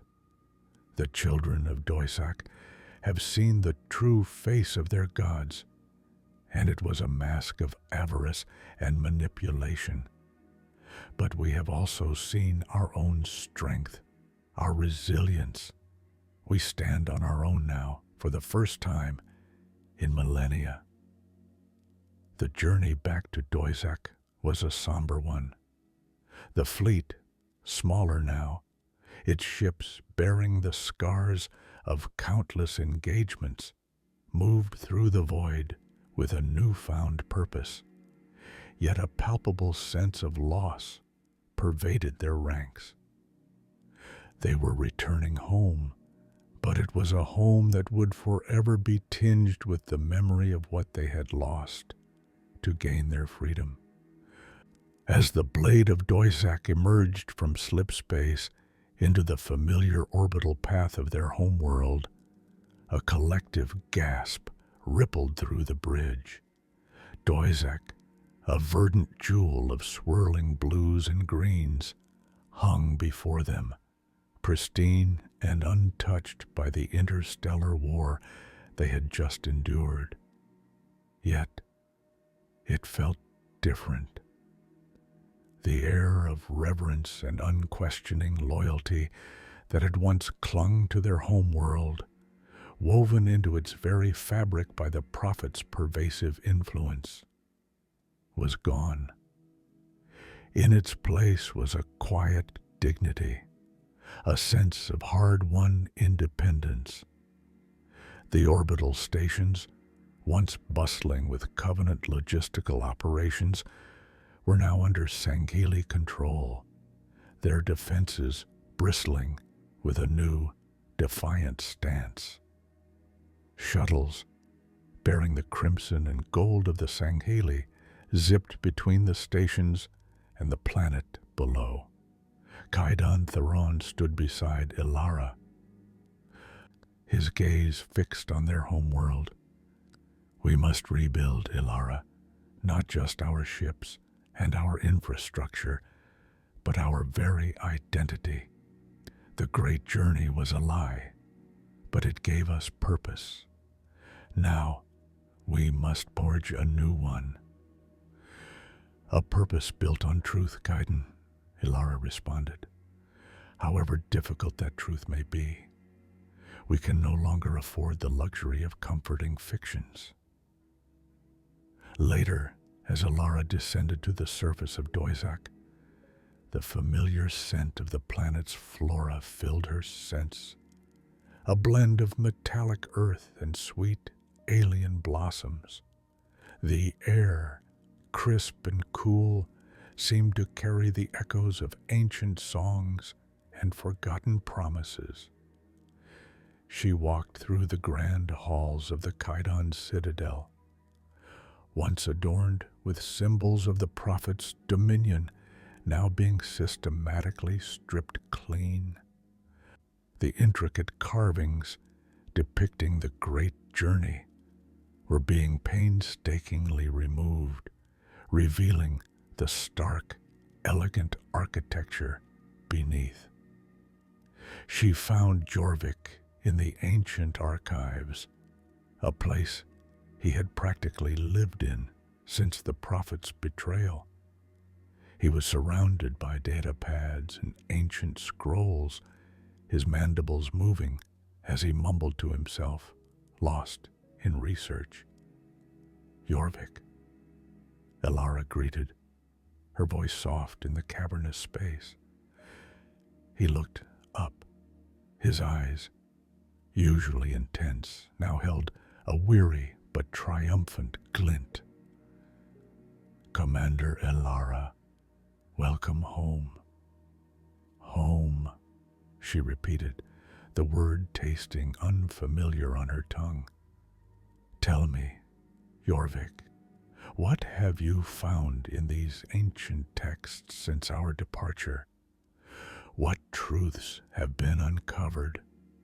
Jorvik gestured to the surrounding scrolls. Even more evidence of the prophet's systematic deception.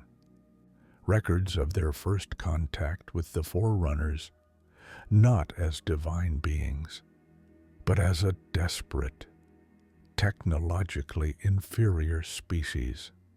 Proof that the great journey was a fabrication, a twisted interpretation of Forerunner ascension designed to manipulate and control.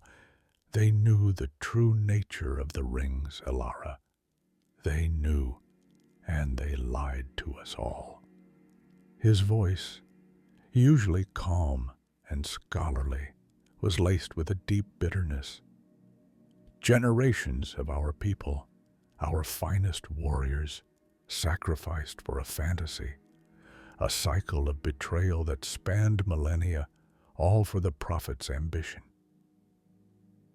Ilara placed a hand on his shoulder, and the Sangheli paid the highest price.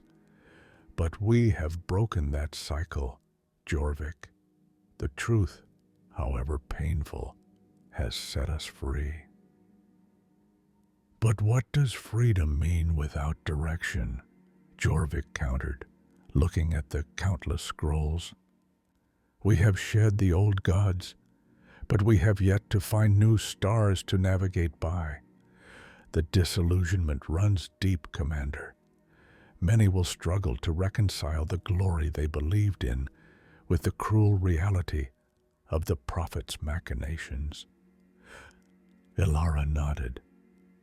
Indeed, the burden of truth is often heavier than the comfort of a lie. But we will carry it. We will forge a new path, not of blind faith, but of conscious choice. Our purpose will be our own, built on the lessons learned and the sacrifices made.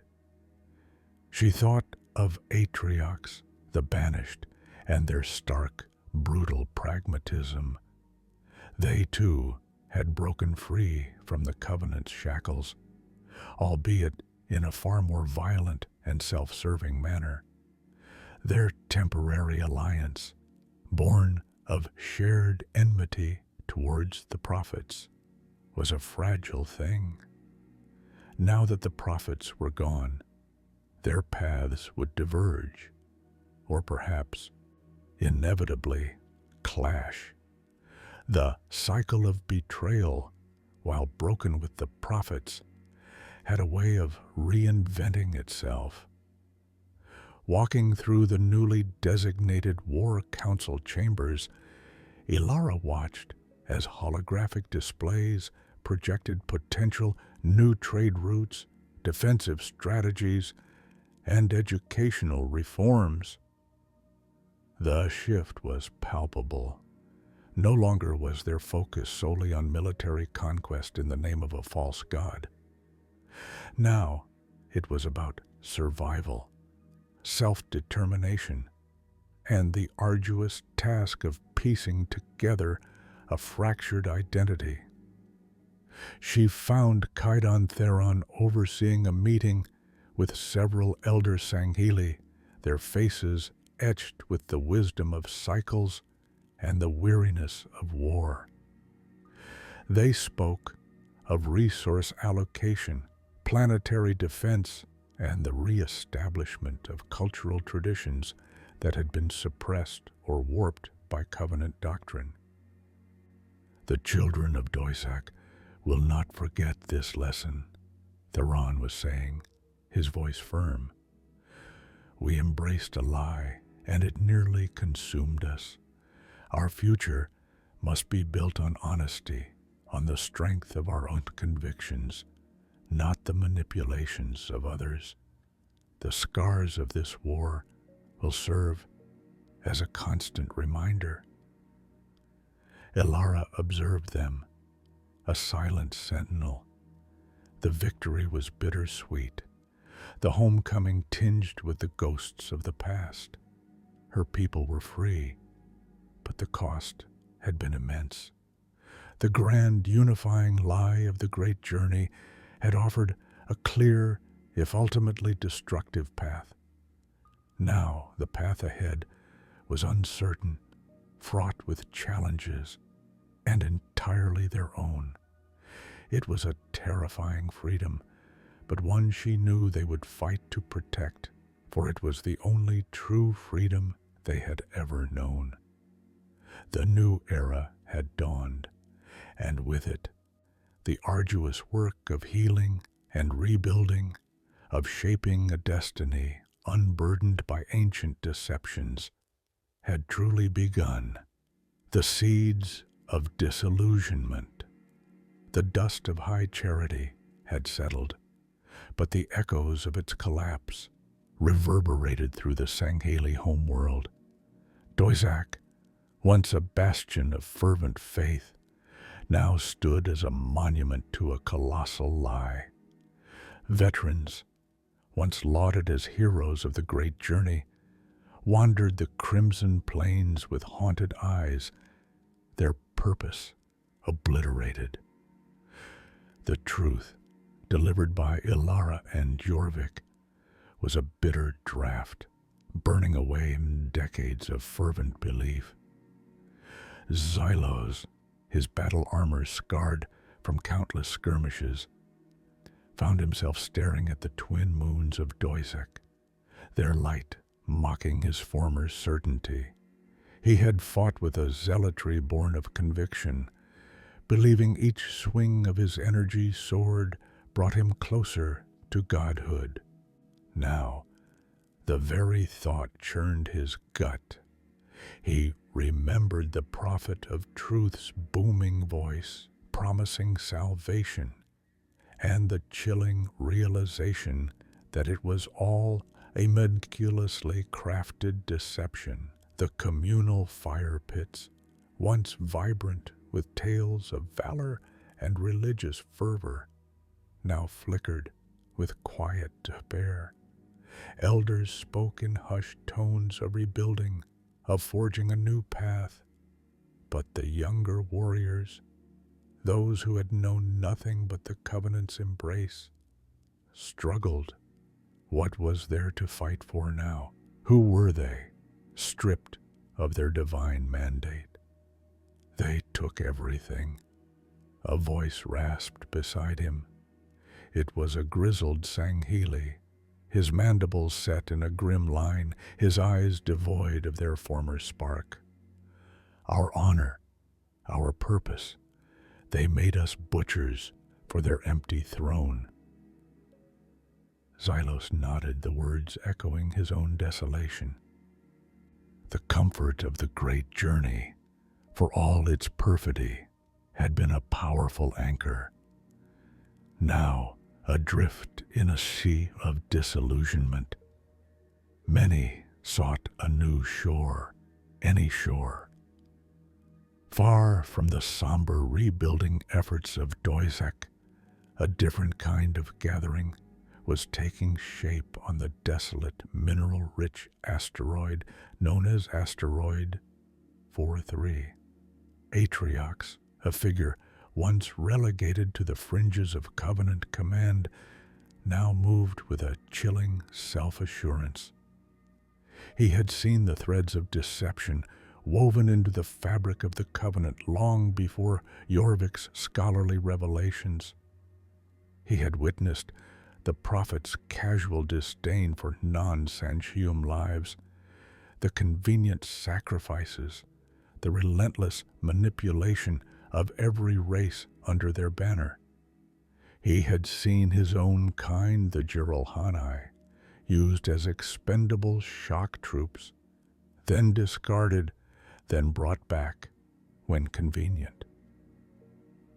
His experience on the front lines, particularly his encounters with the Sanghili commanders who wielded authority with an arrogant disregard for those beneath them, had solidified his disdain for all forms of hierarchical control.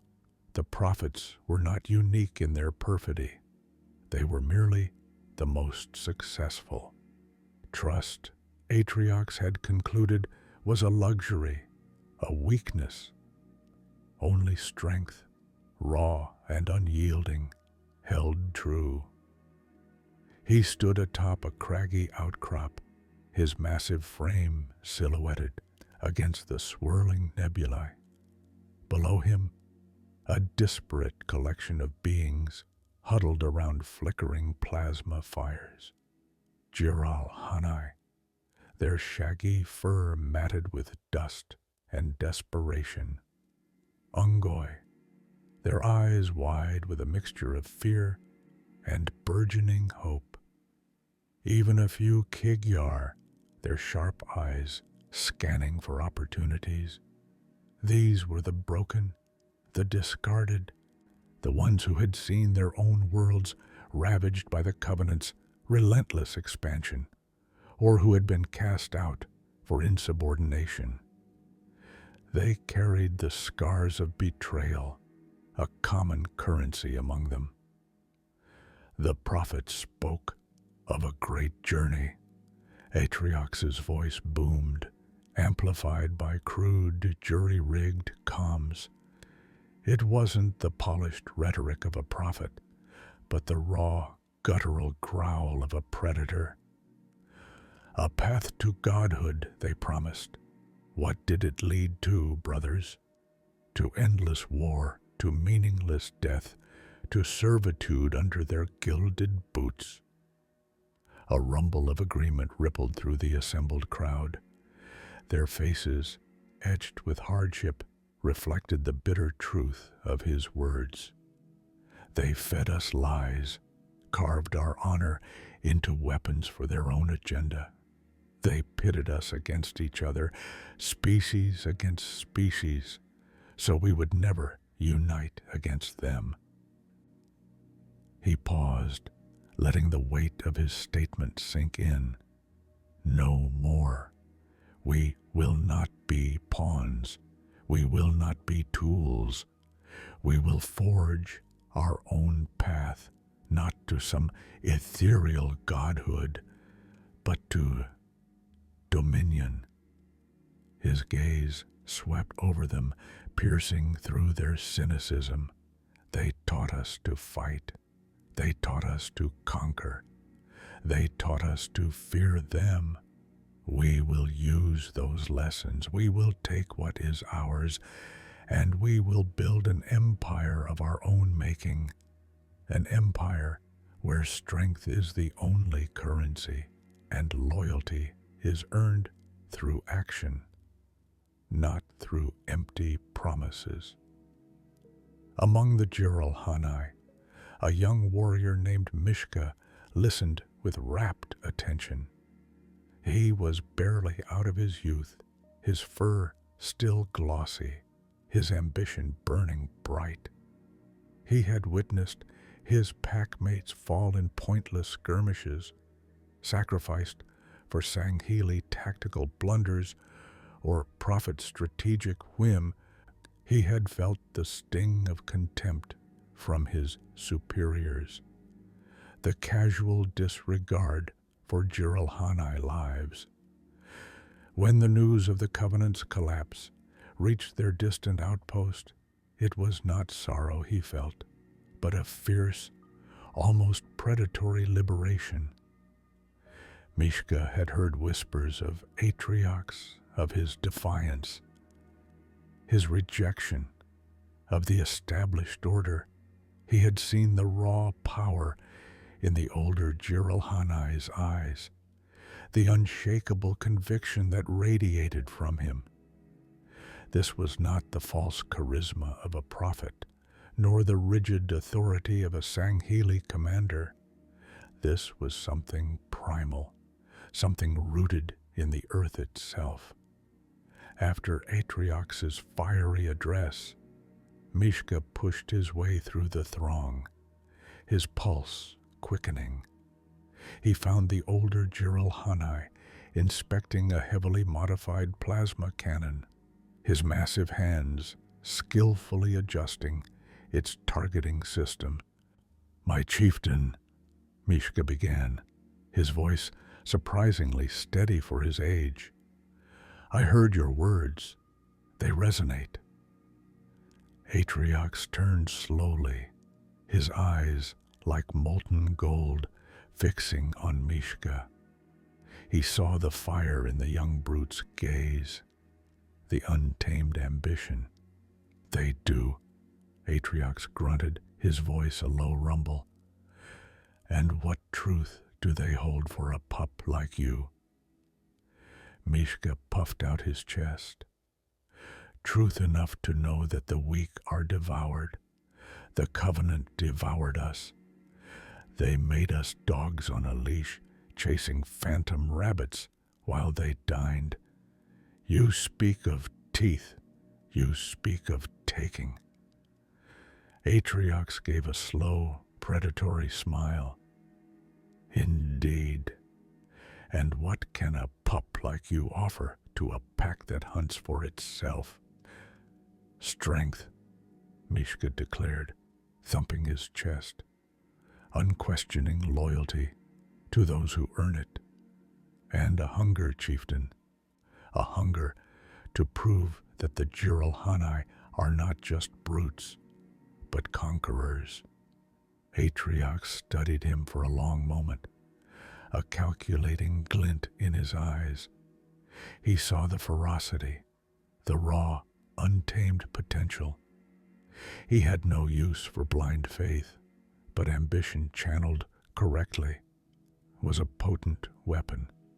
"Then prove it," Atriox said, gesturing towards a group of engineers tinkering with a salvaged shield generator. "We need these machines working, and the Ungoi are too delicate for some of the heavy lifting. Show me your strength, Mishka. Show me your hunger." Mishka's fangs gleamed in the dim light. He turned and strode towards the engineers, a renewed purpose coursing through his veins. The Covenant had promised godhood. Atriox promised dominion. One was a lie, the other a tangible future forged in blood and iron. For Mishka, the choice was clear. The seeds of disillusionment had been sown across the galaxy, and Atriox was ready to harvest the bitter fruit, the banished ascendant. The void between stars became Atriox's dominion, not by decree, but by brute force and a chillingly effective vision. Asteroid 043, once a forgotten rock, bristled with the scavenged might of former Covenant facilities. Broken hull plates, stripped from derelict cruisers, were welded into crude, formidable fortresses. The guttural snarls of Jiralhanae, the low hum of captured energy shields, and the clang of metal on metal echoed across the barren surface. A symphony of nascent power. Mishka, his massive frame now adorned with salvaged plating and a gleaming, bladed gauntlet, oversaw the dismantling of a captured Kigyar freighter. The small, avian aliens, once indispensable to the Covenant, now served Atriox out of terror and a grudging respect for his unyielding power. Mishka cracked a whip-like chain, sending sparks flying as he directed a group of Ungoi to haul a massive power conduit. "Faster, you sniveling runts! Atriox demands efficiency, not excuses." Atriox watched from a high perch, the cold vacuum of space a familiar backdrop to his ambition. His gaze, sharp as a hunter's, swept over the organized chaos below. He wasn't building a new covenant. He was forging something entirely different. No gods, no prophecies, just raw power and the promise of what it could buy. Survival, and then mastery. He had witnessed the gilded cage of the great journey and emerged with a profound distrust for anything that promised an easy path. The Sangheli had bought that lie, hook, line, and sinker. He, Atriox, would expose the cost of such comfortable delusions. His latest acquisition, a battered but functional CAS-class assault carrier, bore the scars of its former life. Its Covenant markings were crudely painted over with the jagged symbol of the banished, a broken tusk, a stark reminder of the Jiralhanae's discarded status, now transformed into a symbol of defiance. This wasn't just about survival, it was about payback. The races discarded by the Covenant, from the towering Magalekolo to the diminutive Ungoi, found a new, brutal purpose under his banner. He offered no salvation, only opportunity. Take what you want, earn what you keep. Within months, the banished became a whispered terror. Their raids weren't just about resource acquisition, they were statements. Former Covenant outposts, left vulnerable by the ongoing chaos, found themselves overwhelmed by a ferocity born of resentment. Worlds that had once pledged fealty to the prophets now faced a new, unholy terror. The banished struck swiftly, brutally, leaving behind a trail of wreckage and a clear message. The old rules were dead. On Doizak, the reports trickled in, chilling the already fractured Sangheli High Council. Ilara, her scales still bearing faint scars from the war with the prophets, listened with a grim set to her mandibles. The holographic projection flickered, displaying grainy images of the banished's destructive wake. A devastated supply depot on Cedra, a hijacked fuel refinery near Gao, and most disturbingly, the complete subjugation of a minor agricultural world, its population now forced into servitude. They operate with an efficiency that belies their unorthodox structure. Counselor Xylos rumbled, his voice laced with unease. These Jiralhanae, they are not acting as the Covenant once did. There is no adherence to any known code. Ilara's gaze was fixed on the projected image of the banished symbol. They have no code, Xylos, beyond strength. Atriox was forged in the same crucible of betrayal that refined us. He saw the prophets for what they were, just as we did. But where we sought to dismantle the lie, he seeks to capitalize on its wreckage. The irony was a bitter taste. While the Sangheli grappled with the profound disillusionment of their past, Atriox was building an empire on it. They offer no great journey, another counselor observed. No salvation, only conquest. And that, Ilara interjected, is precisely their appeal. For those who feel discarded, betrayed, or simply seek power, Atriox offers a direct path. No convoluted prophecies, no divine right, just the raw, undeniable truth of earned dominion. She remembered Jorvik's frantic research, the shattered tablets, the undeniable proof of the prophet's deceit. The Sangheli had endured the agony of truth, and now they saw its consequence. A new, far more dangerous predator rising from the ashes of the old. The comfort of the great journey, however false, had at least provided a framework. Atriox offered only the cold, hard void. A messenger entered the council chamber, bowing low.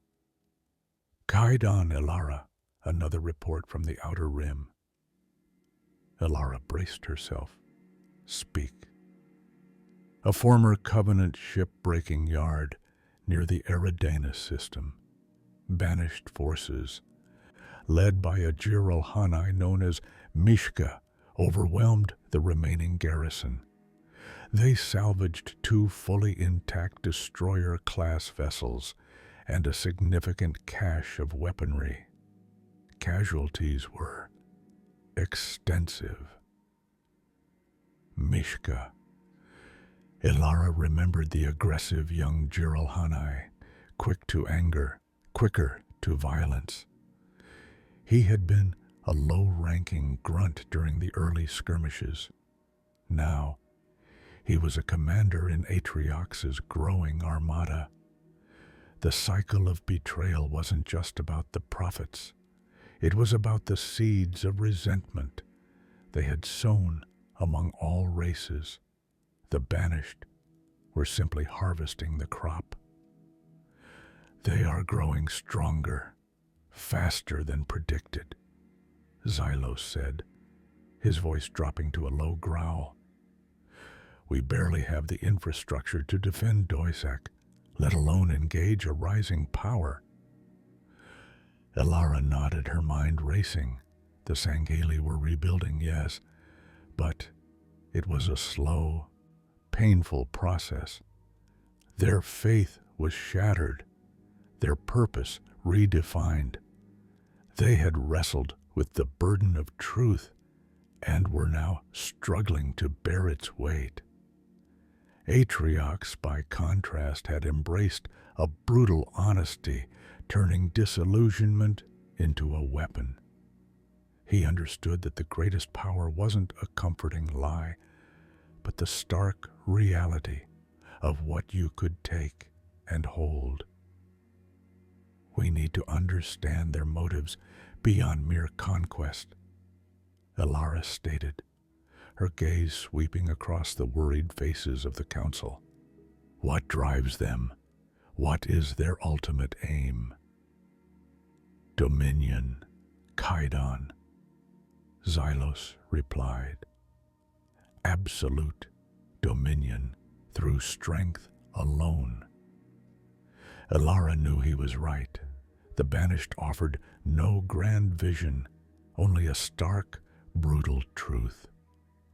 The universe was a place of endless conflict, and only the strong would endure.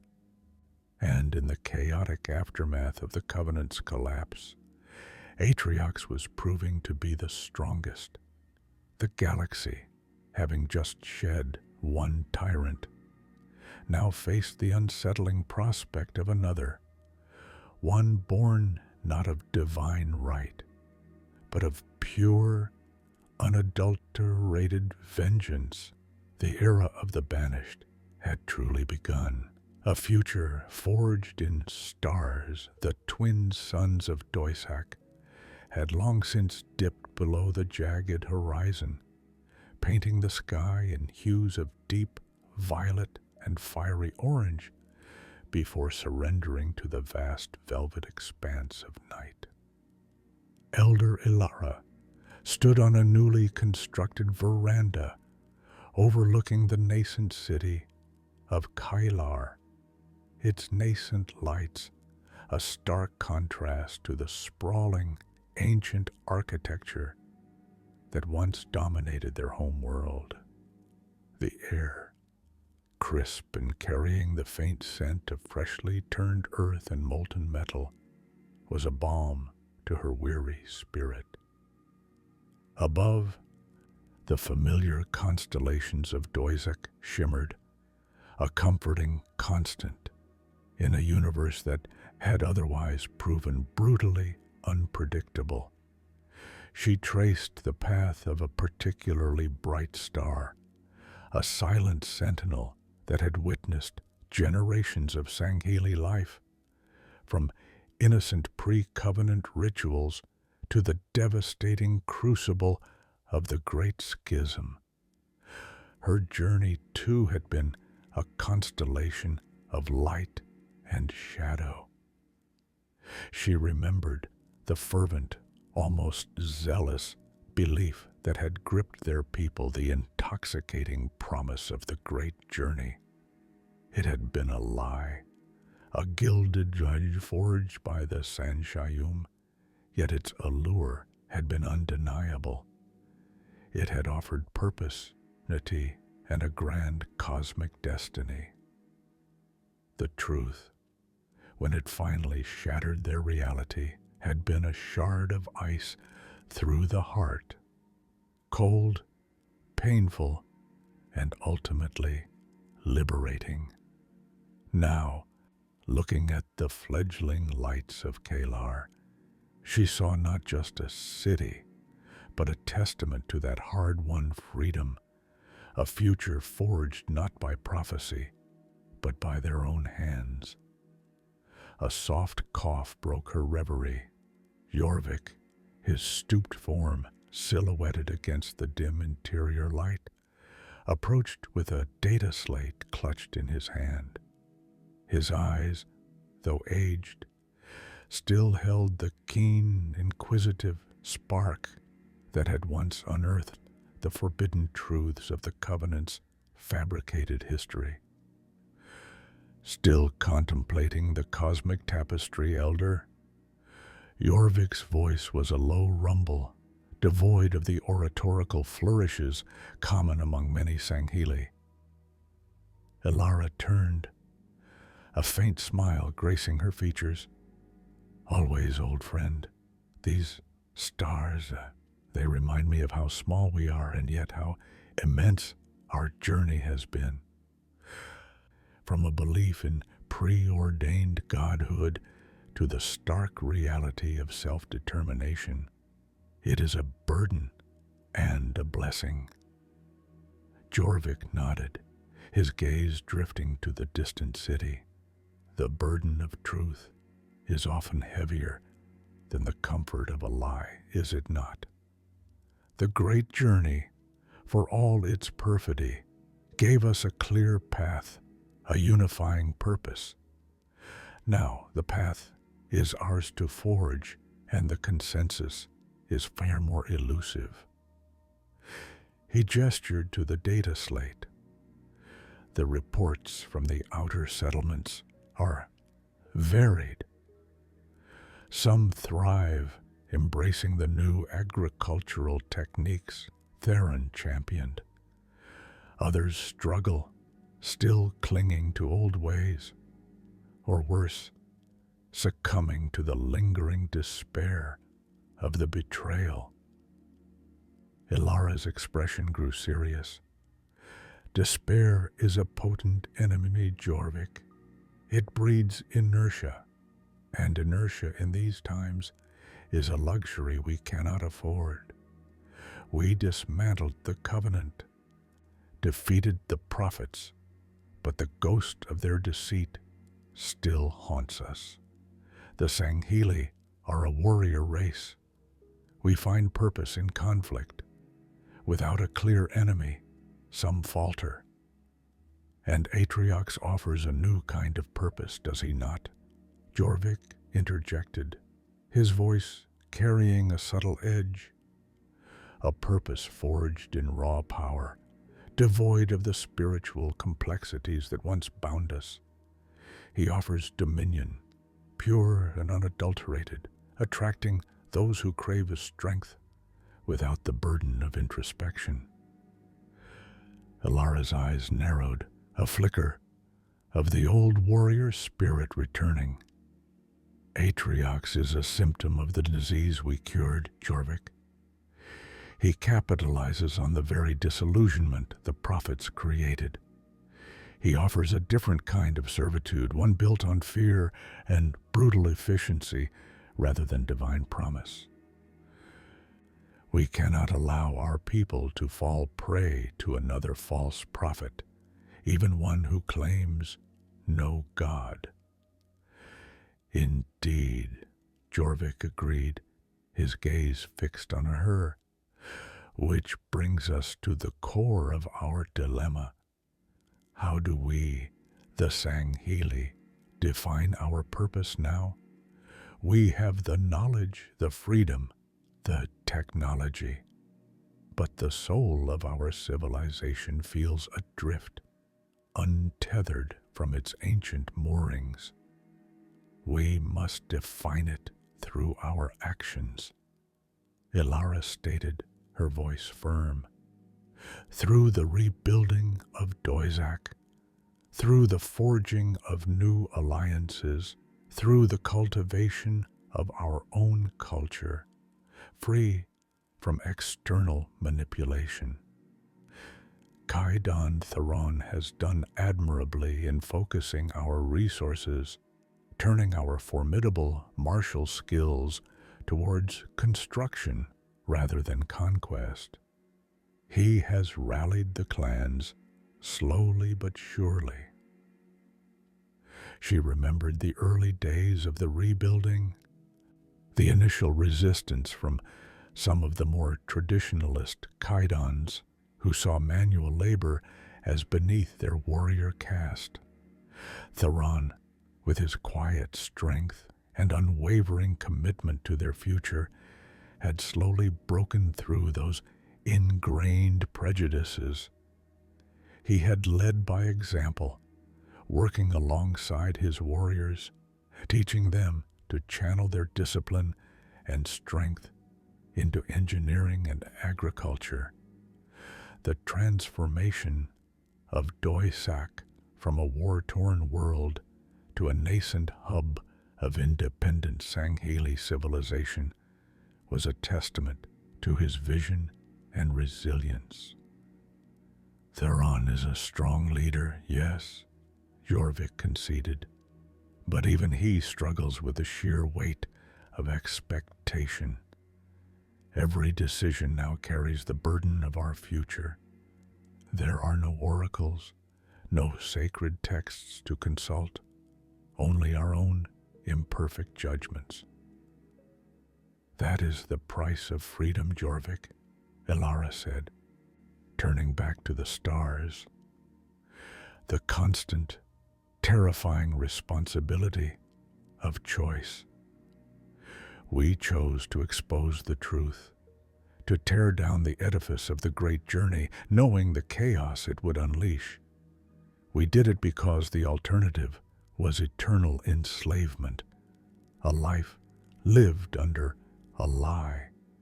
We must embrace this responsibility now, with all its inherent difficulties. She paused, gathering her thoughts. Our purpose must become the flourishing of the Sangheli people, not for some external power, but for ourselves, to create a society where knowledge is valued as highly as martial prowess, where diplomacy replaces blind aggression, and where our children grow up understanding the difference between true honor and manipulated glory. Jorvik considered her words, a rare smile touching his lips. A noble ambition, Elder, but the galaxy is a dangerous place. The banished grow stronger, picking at the fringes of our nascent sphere of influence. They offer a simpler narrative: strength through conquest, resources through plunder. It resonates with a segment of our own population, those who feel lost without the constant struggle. Then we must offer a stronger narrative, Elara countered, her voice gaining intensity. One of sustainable growth, of intellectual pursuit, of a culture rooted in genuine honor, not manufactured dogma. We must show them that true strength lies not in subjugating others, but in mastering ourselves. We must learn from the mistakes of the past, from the cycle of betrayal that defined the covenant. She thought of the Jiralhanae, once proud and fierce, now twisted into the brutal instruments of Atriox. The prophets had pitted species against species, feeding their innate prejudices, turning allies into enemies. It was a cycle the Sangheli had to break, both within their own society and in their interactions with other races. It will be a long and arduous path, Jorvik mused, his gaze sweeping across the emerging city. A future forged in the stars, indeed. But where do we begin, Elder? With so much to do, so many wounds to heal. Elara placed a reassuring hand on his shoulder. We begin with Koilar, Jorvik. With every Sangheli who chooses to lay down a brick rather than a blade, who opens a book rather than fires a plasma repeater, who plants a seed rather than burns a harvest. We begin by showing them that true strength comes from building, not destroying. We begin by embracing the uncertainty, for in that uncertainty lies the greatest freedom of all. She turned back to the panoramic view of Doizak, its new lights twinkling under the ancient stars. The challenges were immense, the scars of betrayal still fresh, and the shadow of the banished loomed. Yet, as she looked out at the nascent civilization, a surge of defiant hope swelled within her. They were no longer pawns in a cosmic game. They were the architects of their own destiny, imperfect and fallible, but free. And that, Ilara realized, was a journey worth embarking on, one star at a time. The echoes of the great journey, a lie, were fading. The future, forged in the stars, was truly theirs.